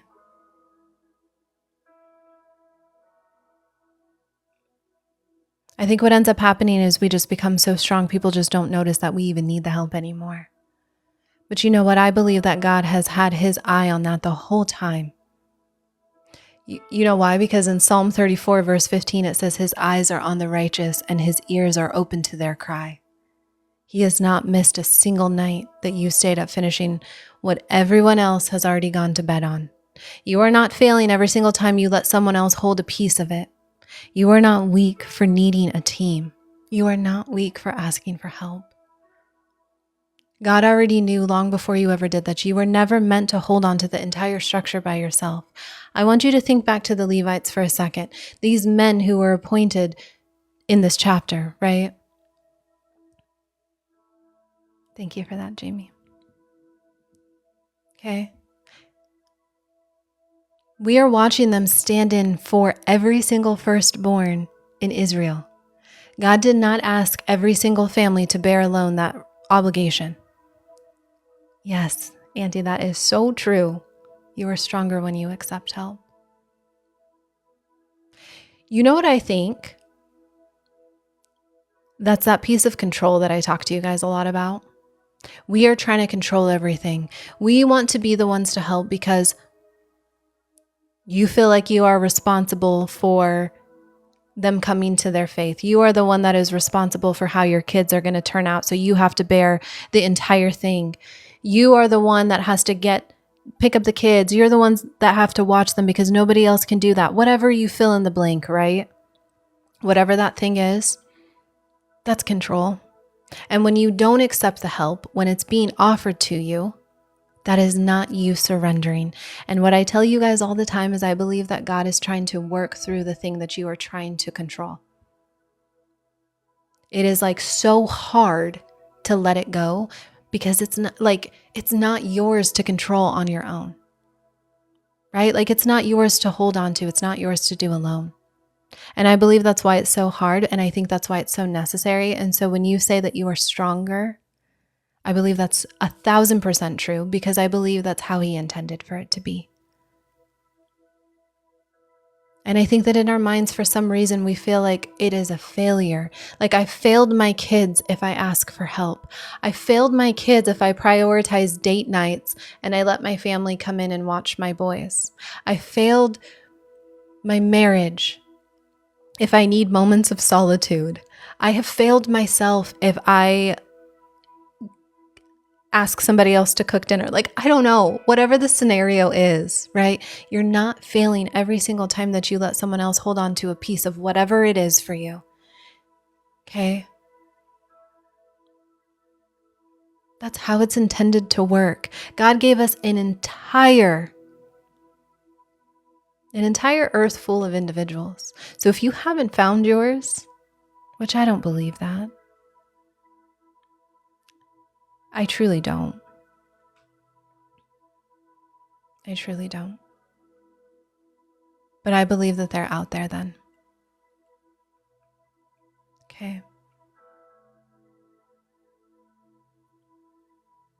Because those people, I don't believe that they were placed around you as a backup plan. They were appointed. They were appointed in the same way the Levites were appointed as well. You were never actually, I think they were appointed so that you never actually have to be the whole thing on your own. So I want you guys to stop believing the version of yourself that says that it only counts if you did it alone. I want you to start believing in the version that God already built a team around it.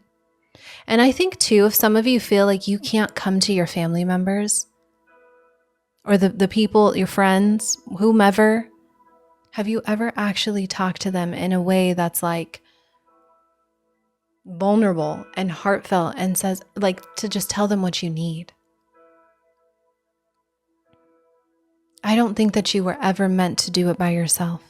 And I don't think that I think that God placed people in your life so that you were never going to have to do it on your own. Sometimes we pick up a lot on our own. So I want to ask you guys this really quick. Where are you right now? Are you still trying to feel ready before you step into what God's calling you to do? Are you B? Are you doing it but you're exhausted from bearing it alone? Or are you C? Are you actually in a season of stepping back and letting someone else bear a piece of it? What is that for you? Are you A, trying to feel ready before you step into what God's called you to? Are you B, doing it but you're exhausted from doing it on your own? Or are you C, in a season of stepping back and letting someone else bear it? What does that look like for you? And for those of you that are just joining, we are in Numbers chapter 8. We just watched God explain why he took the Levites instead of every firstborn son in Israel, so that one appointed group could bear the sacred obligation instead of every single family bearing it alone. And I feel like if you're just joining and you've been trying to be the only one holding your whole calling, I invite you to stick around, okay? We're about to see the final piece of this chapter, and I think it might surprise some of you. And if any of you joined late or you have to go, there's resources available for all of you as a gift. I have so many things working behind the scenes, and I'm really excited about that. But for now, these are the resources that I have available for you if you want to sign up for text reminders, if you want to get the replays for each and every Bible study. There's a lot coming down the pipeline for you guys. Okay? We're going to keep this going. So if you just joined, we are deep into Numbers 8 this morning, and we are watching God explain why he appointed the Levites in place of every single firstborn. Okay? So I'm going to ask you guys really quick to fill in the blank for me, just to think about this as we go through. I keep trying to bear the weight of this thing by myself that I probably don't have to. So, sorry, let me rephrase that. The one thing that I keep trying to bear by myself that I probably don't have to is what? What is that thing? Is it in your family? Is it your work? Is it parenting? Is it something in your marriage? Is it cooking all of the meals for family gatherings? Is it what could that be? What is that for you guys? The one thing that you keep trying to bear by yourself that you probably don't have to is what? I feel like everything is just so laggy today. Life in general, and your family. There's no judgment, by the way, you guys. I just want to see what's actually there for you all this morning. Okay. So, and I know sometimes I ask these questions and they're like introspective questions, and you're like, I have to think about that. I don't know. I try not to do that. I try to make these questions really quick and simple, but sometimes they just are what they are. So, this next section is short, but it's doing something very important, okay? In verses 20 through 22, it tells us that Moses and the whole congregation of the children of Israel, it tells us what they do to the Levites according to everything that the Lord had commanded concerning the Levites. Okay, so the Levites purified themselves and they washed their clothes, and then Aaron presented them as a wave offering before the Lord, and Aaron made atonement for them to cleanse them. Okay, this is going to be verses 20 through 22. Okay. So chapter 8, verses 20 through 22, and it says, Thus Moses and Aaron and all the congregation of the children of Israel did to the Levites according to all that the Lord commanded Moses concerning the Levites. So the children of Israel did to them, and the Levites purified themselves and washed their clothes. Then Aaron presented them like a wave offering before the Lord, and Aaron made atonement for them to cleanse them. After that, the Levites went in to do their work in the tabernacle of meeting before Aaron and his sons, as the Lord commanded Moses concerning the Levites. So they did to them. Now I want you to notice this phrase. It says, according to everything that the Lord had commanded. This is not them giving a modified version of it. They're not giving an abbreviated version of it. Every single step exactly as instructed.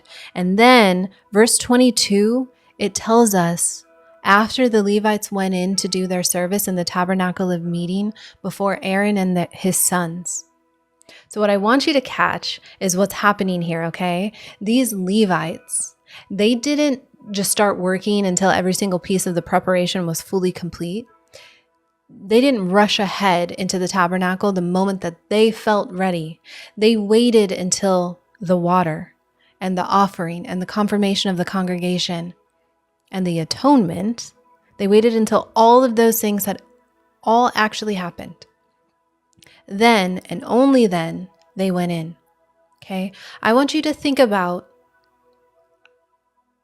well, I should say this. I think that this matters for how we think about our own callings as well. Okay? This isn't just an interesting historical detail in all of this. These Levites didn't get to decide preparation was optional because they personally felt ready sooner. God ended up setting the sequence, and the sequence held, no matter how eager any individual Levite might have been tempted to skip ahead, okay? I think that tells you something about how God actually views thoroughness, all right? It's not God asking, it's not him just being slow for the sake of being slow. It's God refusing to let anyone step into something sacred bearing less than what the moment actually required. And if I'm being honest, I think a lot of us want to skip straight to the part where we're doing the work because the preparation feels slow, or it feels invisible, or it feels like, you know what, that's not really the point. But you know what Scripture does? It spends this entire chapter on preparation before it ever even mentions the Levites doing their actual service. God isn't in a hurry to get them working. He was thorough about getting them ready first. How many of you have experienced that? I want to step into my calling. God, I am ready for whatever you have called me to. I want to do what you have for me. God, I don't even know what you have for me. Right? I know that there's some of you that are sitting in this place where you're like, I don't know what it is that you're calling me into, God. And there's a lot of you that are like, I'm ready for whatever it is. And there's an element of it where you just want to get to the work, and God's saying, slow down, please. Slow down. Does that resonate at all with where any of you are? I think that maybe some of you have felt that first nudge towards a calling or a business idea. Sometimes it's just a next step. And I think what ends up happening, though, is that within a few days, you wanted to be visible doing it, right? You're like, I want to start a podcast. And then tomorrow you want to be doing a podcast. God's like, maybe not quite yet, right? You want to be posting about it. You want to be announcing it. You want to be producing something to show for it. But I want to tell you that in between place, like the actual preparation, a lot of times it can feel like wasted space. I think, or worse, it feels like proof that maybe it wasn't real, because if it were really from God, wouldn't it already be moving? Do you guys feel like that? Ugh, I'm just in this place and nothing's happening. If it was really from you, God, it would be going somewhere. But I want you to look at how God handled his own set apart people here. He didn't rush them past the water. He didn't rush them past the offering or the confirmation and then straight into the tabernacle. Every single step of the preparation, it happened in full order. It happened before service ever even started. They had to be prepared before they could do the work. So I want to tell you and give you maybe some reassurance that if you're in this season where it feels like it's just all preparation, do any of you feel, I want to see who that feels like right now. Do you guys feel like it just feels like it's all preparation right now? I don't have anything to show for it. Do any of you feel like that? It's just all preparation. Nothing's moving. God, I don't know what else I can do. How much more can I be prepared? Right? There's nothing visible to show for whatever it is. And I don't want you thinking just business related. For some of you it is. Whatever your calling may be. For those of you that feel like you're in that season, I do not think that is evidence that something is wrong. You know, when I coach other women in our community, that's actually the biggest indication that I don't know why it did that. I'm back though, right? It said that it was trying to connect. Hopefully it's good. I'll wait for you guys in the chat. Okay. Good. I don't know. It just said it was trying to reconnect. So that's the day we're having. But we're good. I think that when we find ourselves in those places, it might be exactly the kind of thoroughness that God always used with people that he's setting apart for something real. Okay. That gives me hope when you guys are in those seasons. When you look at a beautiful tree and its branches are wilted, in order to help that tree thrive, you got to prune it, right? You got to trim some of its branches so it can grow into that big, beautiful tree that it was meant to be. That's how we are sometimes. I believe that's what he ends up doing for us. That's an act of love. That's an act of care, even though it doesn't feel like it a lot of times, right? So I'm going to read through Numbers chapter 8, verses 23 through 26 to finish it out. They just spoke on this yesterday at church. What? Numbers or pruning or preparation? It's funny how that happens. It's funny how that happens for those of you, because I believe that he brings things around multiple times. Because sometimes we receive it, but we don't fully receive it. We don't start living it out. Pruning and discipleship, I love that. All right, it says, Then the Lord spoke to Moses saying, This is what pertains to the Levites. From 25 years old and above, one may enter to perform service in the work of the tabernacle of meeting, and at the age of 50 years old, they must cease performing this work and shall work no more. They may minister with their brethren in the tabernacle of meeting to attend to needs, but they themselves shall do no work. Thus you shall do to the Levites regarding their duties. Okay. This is where the chapter technically closes, right? This is where it closes in chapter 8. I think this is also the part that most people skip past. Sorry, guys. This is a part that I think a lot of us skip past without realizing how much of what is actually being said. So when we look into verse 24, it says, This is what pertains to the Levites. From 25 years old and above, one may enter into perform the work of the tabernacle of meetings. So if you were a part of our study for Numbers chapter 4, you might catch something that sounds like a contradiction, because back in chapter 4, the Levite service age was listed at 30, not 25. So which is it, right? That sounds different than what it said in Numbers 4. There is an I should say this. Here is an interesting piece of context, okay? Most scholars who study this believe that 25 was the start of a training period, okay? It's kind of like an apprenticeship where like these young Levites began assisting and they learned the actual physical work and they observed the most experienced men before they took on the full weight of active duty at the age of 30. So that's not a contradiction. It's more like this 5-year runway. It's this season of preparation before the full responsibility. I actually love that detail.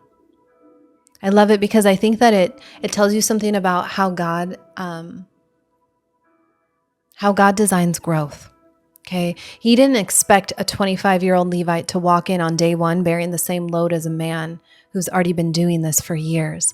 There was this defined, expected season of learning first.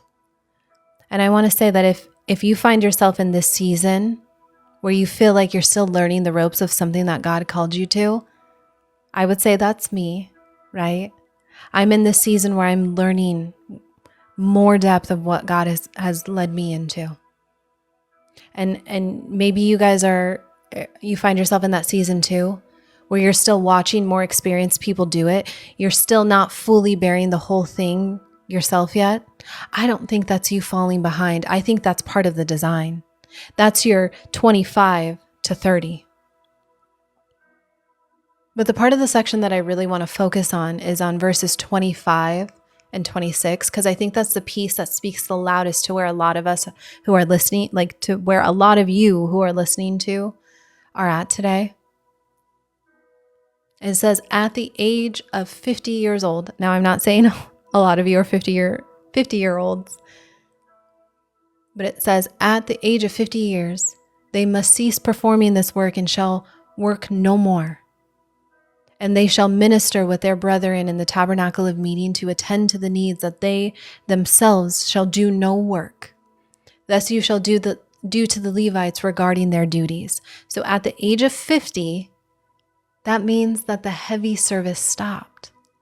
Not because they failed or that they're being pushed out. It was actually written into the design from the very beginning that there would be a season where the demanding, physical, heavy lifting work ended. And then a different kind of involvement began. So they didn't disappear from the tabernacle. They still ministered alongside their brothers, but they still had a real role. It just looked different than what it did at 35. So those of you that are at least 50, have you noticed that your role should have changed? That the things that you were doing at age 25 looks a heck of a lot different at 50. It should. I think that goodness gracious. I mean, and we're almost done. The fact that I've had to do this twice just drives me nuts. Like, what are we doing, TikTok? I am back.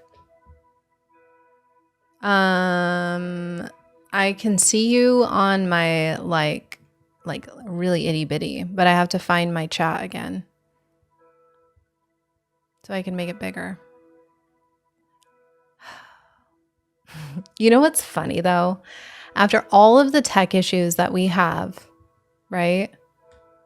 Now I can see you guys.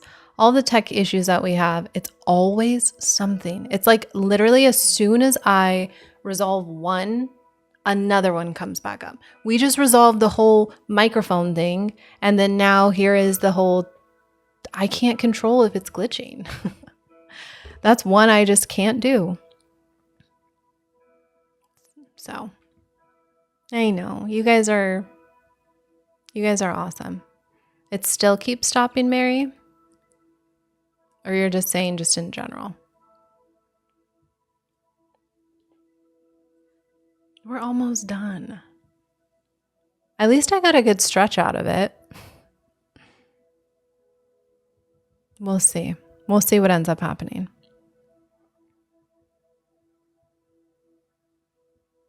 Awesome possum. I'm still good for you guys though. Just keep me posted. I'm just waiting on it to push it out just a little bit more. Waiting for people to find me again. Hey, thank you guys for hopping back on. Yeah, it's a little glitchy. I don't know. I don't even know, like, unless it's my internet, but I don't think so. I really don't think it's my internet. I think it's just TikTok Studio just being annoying because I've noticed that on other creators. When I was watching their lives, it would just like freeze for a little bit and then they'd come back. And then they'd be good for a little while and then they'd freeze again. And then they would eventually come back, but I wasn't watching the whole time. But not helpful at all. Whatever these updates are, they're not helpful at all. So if you're listening, TikTok and TikTok algorithm. But anyway, we're in Numbers 8 and we are like almost finished. So we'll just get right back into it. Hopefully those that are trying to find their way back to me can find their way back and then we'll be done because I'm over it already. Okay. So I was talking to each and every one of you about Psalm 92 verses 12 through 14. About how the righteous shall flourish like a palm tree planted in the house of the Lord, still bringing fruit in old age, still full of sap and very green. Okay. What I was telling you all is that I wanted you to hold on to that verse for a second before we went any further. Okay, so I had to just repeat that because I'm sure most of you didn't even hear it because I froze. But I think a lot of us have been secretly afraid that if we are in a slower season, it means a fruitless one. And scripture is telling us the exact opposite of that. So in Isaiah chapter 40, verses 29 through Isaiah chapter 40, verses 29 through 31, it says that he gives power to the weak and to those who may not,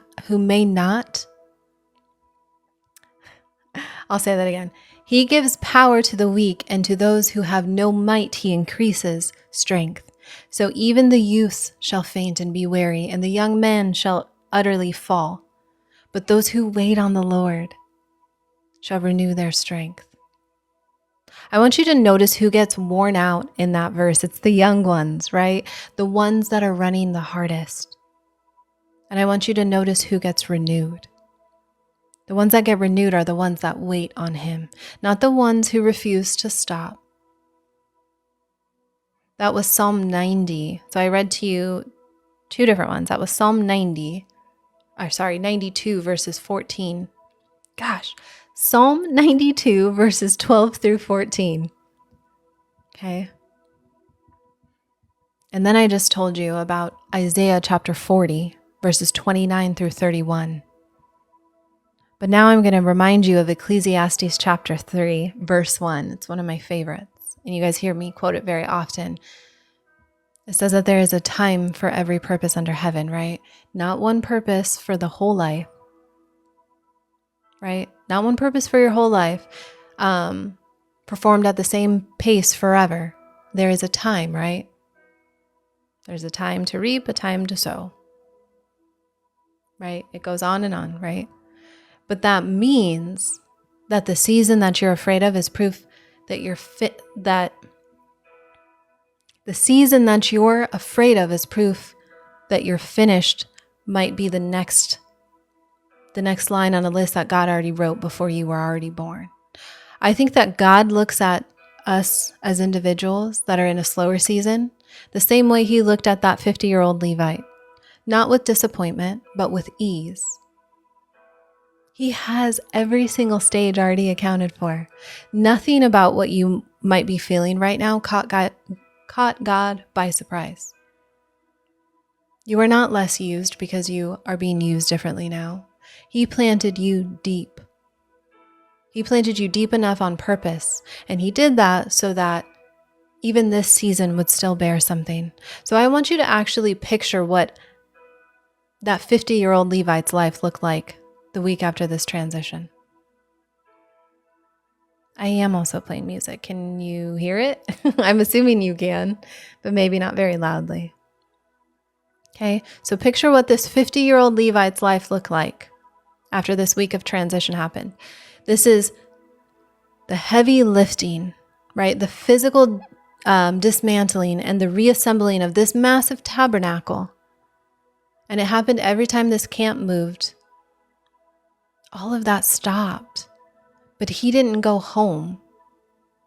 He didn't disappear from the work entirely. What we see in verse 26, it says that he ministered with his brethren. He was attending. It's louder than usual. He was attending to needs. Okay. So maybe that meant what he was doing is training a younger Levite through the exact apprenticeship that he'd gone through himself at the age of 25. Maybe it meant that he was handling something that needed experience and judgment more than it needed physical strength. His role ended up changing shape, but it didn't end.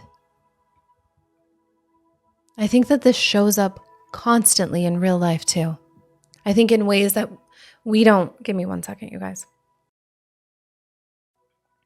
I think it shows up in ways that we don't usually talk about out loud. For some of us, it could be us as women who are building our business and we're doing every single piece of it by ourselves.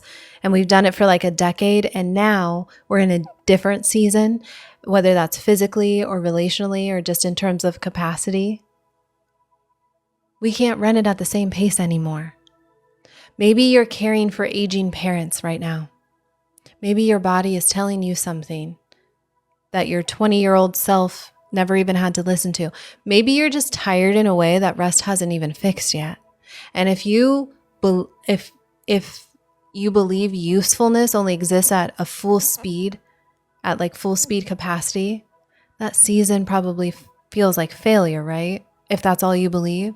But if you understand what chapter 8 in Numbers just showed us, it shows us that that season is actually a repositioning.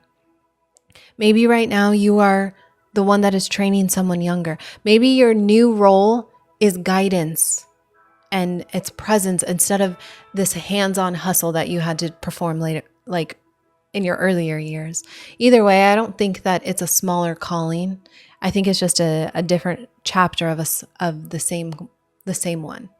So I think that there is a reason though why this feels so personal to a lot of us, because our minds tend to attach identity to output. Okay. And if you have spent a lot of years being the one who is the one that moves the fastest, and you're the one that personally handles the heaviest lifting, I think that some part of your brain, without ever deciding it on purpose, wired your worth at that pace. And so when capacity drops, for whatever reason, right? For any reason at all, maybe it's age, maybe it's health, maybe it's a season of caregiving, maybe it's just plain exhaustion. It doesn't feel like your schedule is changing. It feels like you're losing yourself. And that is not a weakness. Okay. I don't think that's a weakness at all. I think that's just how attachment between identity and output tends to work in all of us. And I think that it deserves to be said instead of just pushed past. What we saw in Numbers chapter 8 is handing you a different framework than the one that your instincts tend to default to. Okay? Capacity was always designed to shift. The design itself made room for it. Your worth was never actually tied to the pace at all, even though it's felt like that probably for a really long time. And I don't believe that God sees your slower season in the way that you've been seeing it. I don't believe that he sees a woman who's used up and finished and she's running on less than what she used to have. I believe that God sees a woman who has already given a full season, everything that it already required of her. and who is now being trusted with something different, not something smaller. And I believe that he has had his eyes on this entire transition, because in Psalm chapter 71, verses 18, it says, "Even when I am old and gray-haired, do not forsake me until I declare your strength to this generation." That is not a man who is asking to be spared from aging. That is a man that is asking to still be useful inside of it, and he is trusting God to keep him there. God is not surprised by the day that your pace changed, because that shift was planted in your life before you ever even noticed your own season changing. Okay? You're not disqualified because you can't run at the same pace that you used to. I'm sure that so many of us feel like that, right? But you're not less useful because your hands do a different kind of work right now. God already knew this day was coming, and he's already had a place for you in it. And I think that that's such a beautiful blessing. The fact that you get to be that age to see that. But I want you to think back to the Levites for just a second, the ones that we just read about, right? The 50-year-olds who stepped back from the heavy service, but they stayed in the tabernacle anyway. God didn't remove them once their pace changed. He repositioned them, and he did it on purpose into something that still mattered. That's exactly what's happening to you. That's happening to you whether you've let yourself call it that yet or not. The slower seasons that you have, like the slower season isn't the end of your usefulness. That's that next assignment, and it's being planted in you before you ever even needed it. So I want you to stop believing the version of yourself that says that slower means finished, right? And I want you to believe that the version that he's still declaring his strength through right now is exactly where you are. Okay? Stepping back was never the same thing as stepping out. I wonder how many of you guys have been treating these slower seasons like there's some sort of proof that you're falling behind. You're treating it as proof that, okay, I'm falling behind, when in reality, it was proof that you're actually in a different, still viable part of the design that he made. And I wonder how many of you have caught yourselves just apologizing, even if it's just in your own head, for not being able to keep the same pace that you used to. I feel like if that's you, you don't have to. You don't need to apologize, because I believe that you're right where he intended and knew you would be this entire time. So I want to come back to where we started. I asked you all a question at the beginning of this live.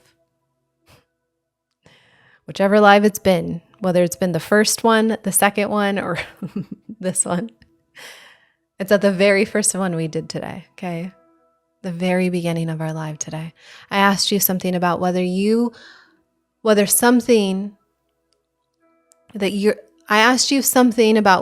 set apart, and whether it feels like, what did I ask you? How did I ask you?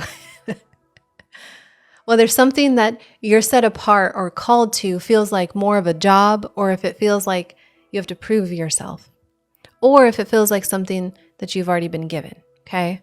I want you to think about whatever answer that you gave, but I want you to think about it a little bit differently now that we've gone through this whole chapter. I want you to think about everything that we've already walked through. Because the Levites, they didn't sprinkle their own water. They didn't lay their own hands on themselves and declare themselves ready. The whole congregation actually did that physically. They did it together. They didn't create the substitute. They didn't create the substitution that let them stand in for every single firstborn in Israel either. Okay? God actually appointed that on his own initiative for reasons that were rooted in a night that they didn't even choose back all the way when they were in Egypt. They didn't invent the moment when their heavy service would end at 50. That was built into the plan before they ever even started at age 25. So if you came into this live today and you still are feeling like your calling is something that you have to prove, like it's something that you have to prove yourself, probably prove yourself into, I want you to leave with a different answer. It was given to you. The readiness was provided. The confirmation was never supposed to come from you. It was never supposed to come from you alone. Okay?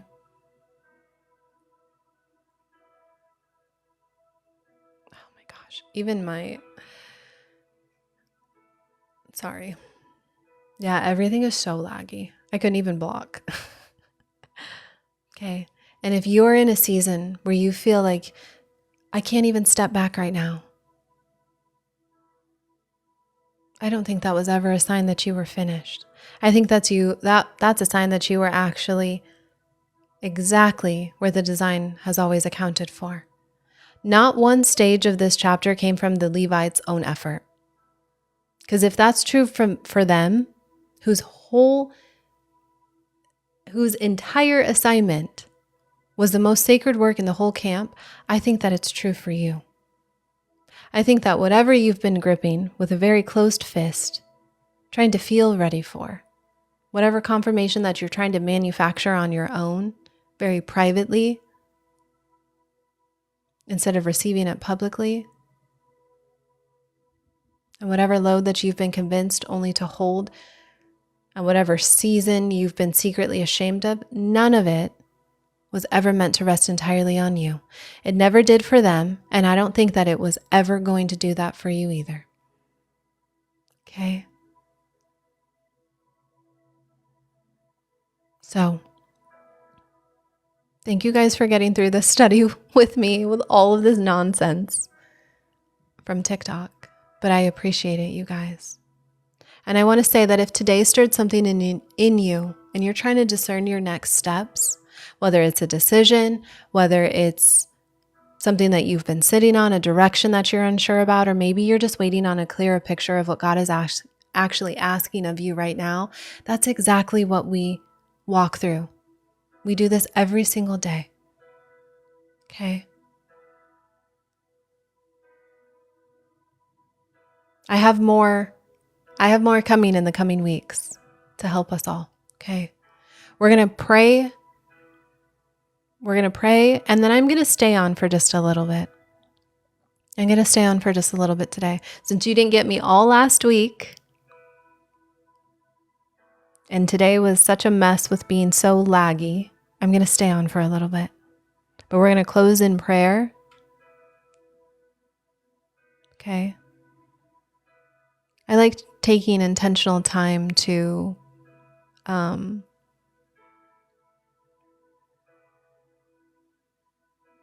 just be with you guys. So, if you haven't had an opportunity, and this is your first time being on this live, normally they're not so glitchy. And if you came back, I am so happy that you did, that you stuck around. It is something that for me, I'm just going to keep going. Like you can be glitchy, but I'll come back like 7 million times because I'm going to get through the word. You can give me mic issues. I don't care. I'm going to get through the word. Like literally whatever it is, I'm going to show up every single day. This is how I talk to the enemy. I say, I don't really care what you end up doing. I'm still just going to show up anyway. And I'm going to be here day in and day out. And I've literally had conversations like this with the enemy. Like you don't scare me. You don't. Because I serve a God that has already accounted for everything. And his plans are irrevocable. The calling on my life is irrevocable. And so you could freeze the live, which I don't think it's an enemy. I think it's just TikTok. But you could freeze the live. You could make mic issues. You could turn off my camera. You could get me sick. I don't care. I will still show up. I will take a beat and I will get right back up. Right? So, your weapons formed against me, they won't prosper, and I won't let them. They will not overtake this message. If God ordained it, it will come to be. So,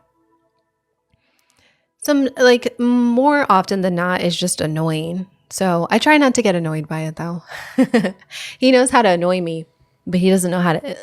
The one thing that the enemy does, is he knows how to annoy me, but he doesn't know how to keep me down.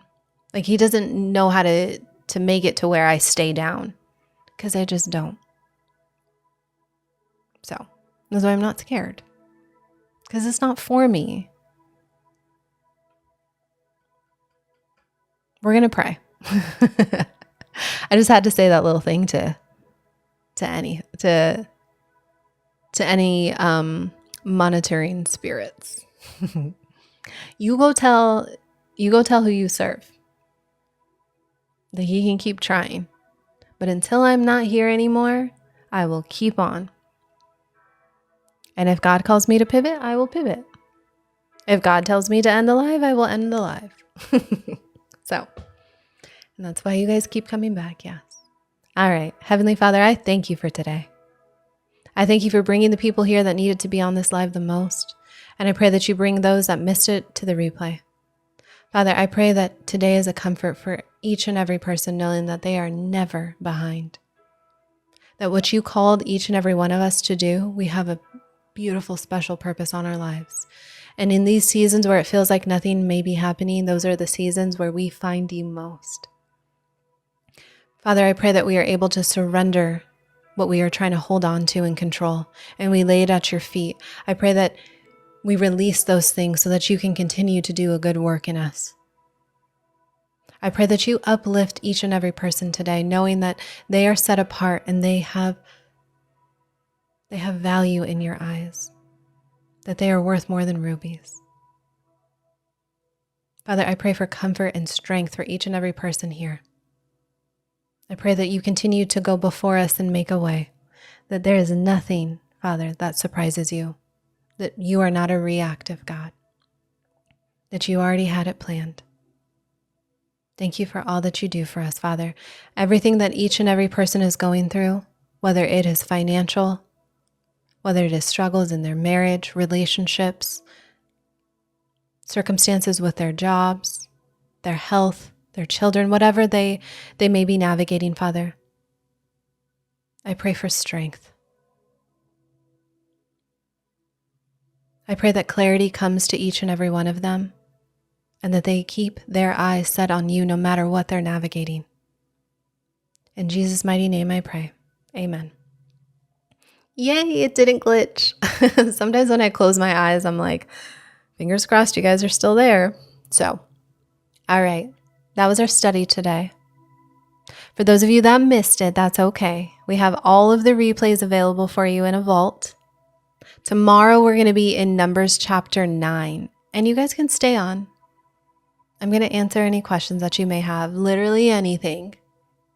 Well, I can't say literally anything. We're going to be in Numbers 9 tomorrow.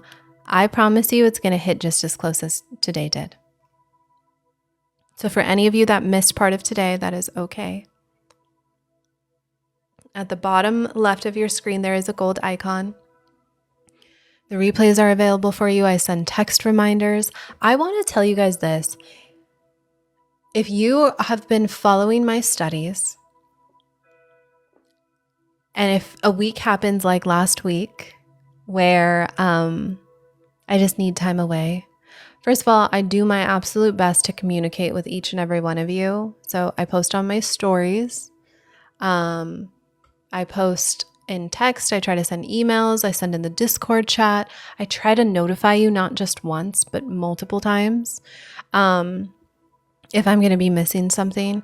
And so I encourage you, if you can or are willing, to sign up for the text reminders. That is like my best way that I can try to communicate with each and every one of you. So, and if you are a woman of faith and you want to be in the community with other women of faith that are just talking about anything and praying over one another, we have our Discord chat. So that is an option as well. But I'm just going to take time, maybe like for the next 15 minutes, and just answer any questions you guys have. Anything on faith, anything about the scripture today, anything about business, about your calling, whatever that looks like. I just want to take intentional time with you guys as often as I can. I'll probably be doing that throughout the week, all week, because I'm working on a couple things. On Wednesday, we have our Hearing God Through the Noise Challenge. Tomorrow we have our Tuesday prayer call. And then on Thursday and Friday, I'm going to just take intentional time to answer questions. So you said, as a woman in business, how did God show you what your purpose was? It wasn't revealed to me all at once. I will say that. So it has been a series of really just intentionally paying attention. And I believe that as God continued to place certain things in my life, He would also shut doors, and I would have to pay attention to those things as well.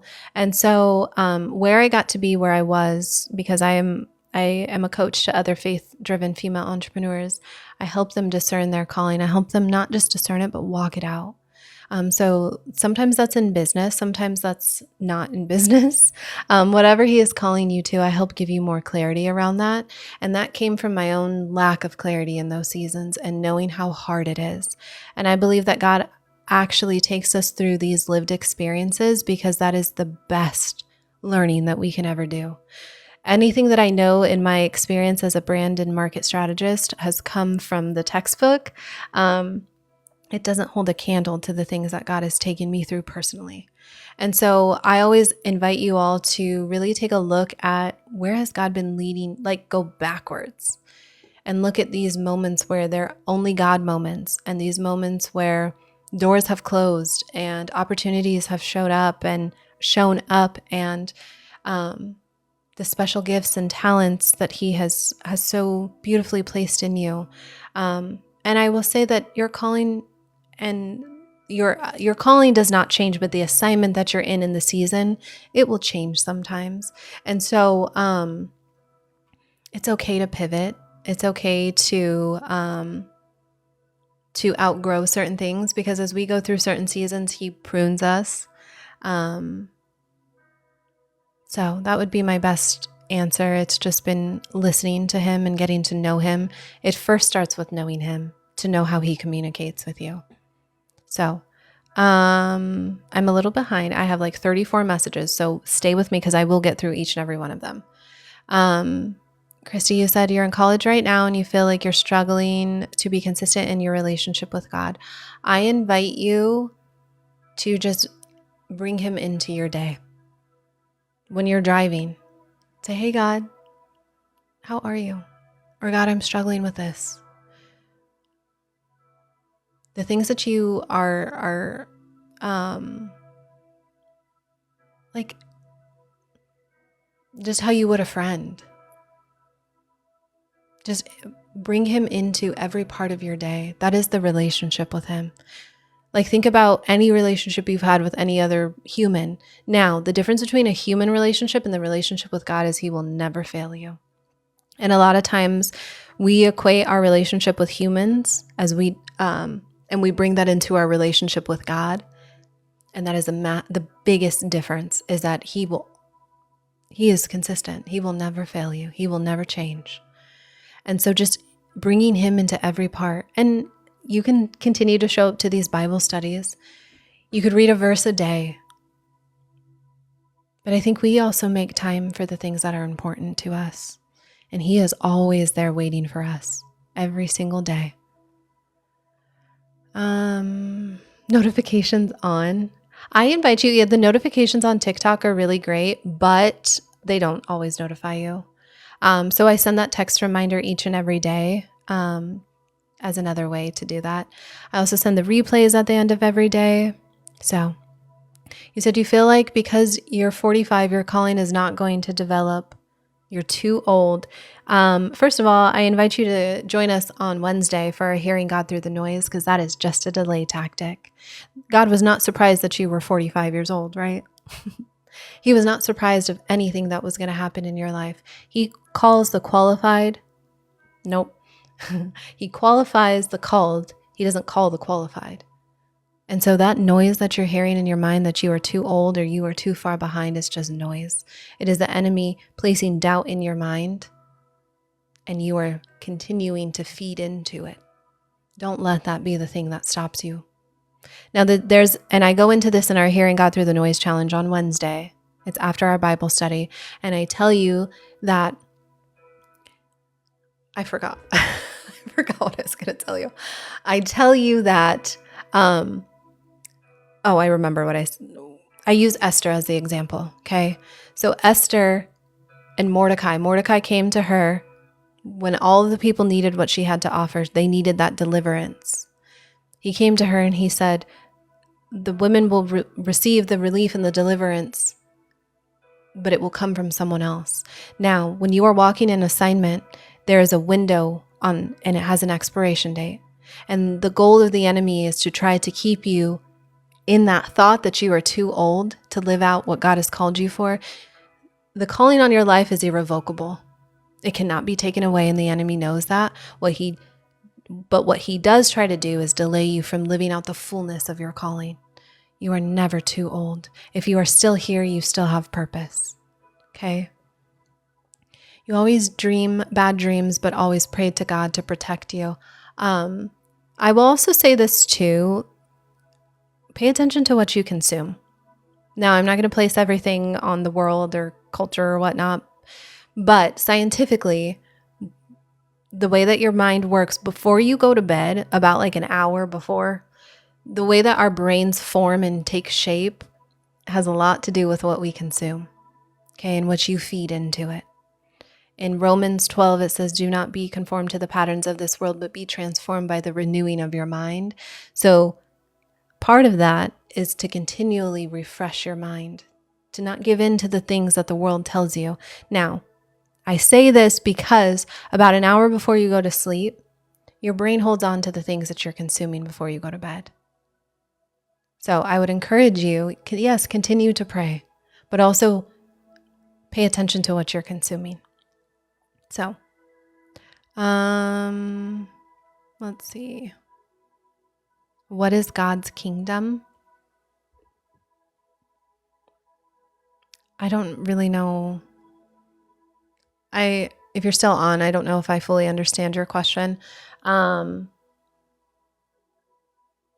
We are the church. We are the bride. I don't know if you're talking about us as humans or like his kingdom in heaven. He is Lord of all. So he owns everything and everyone. So,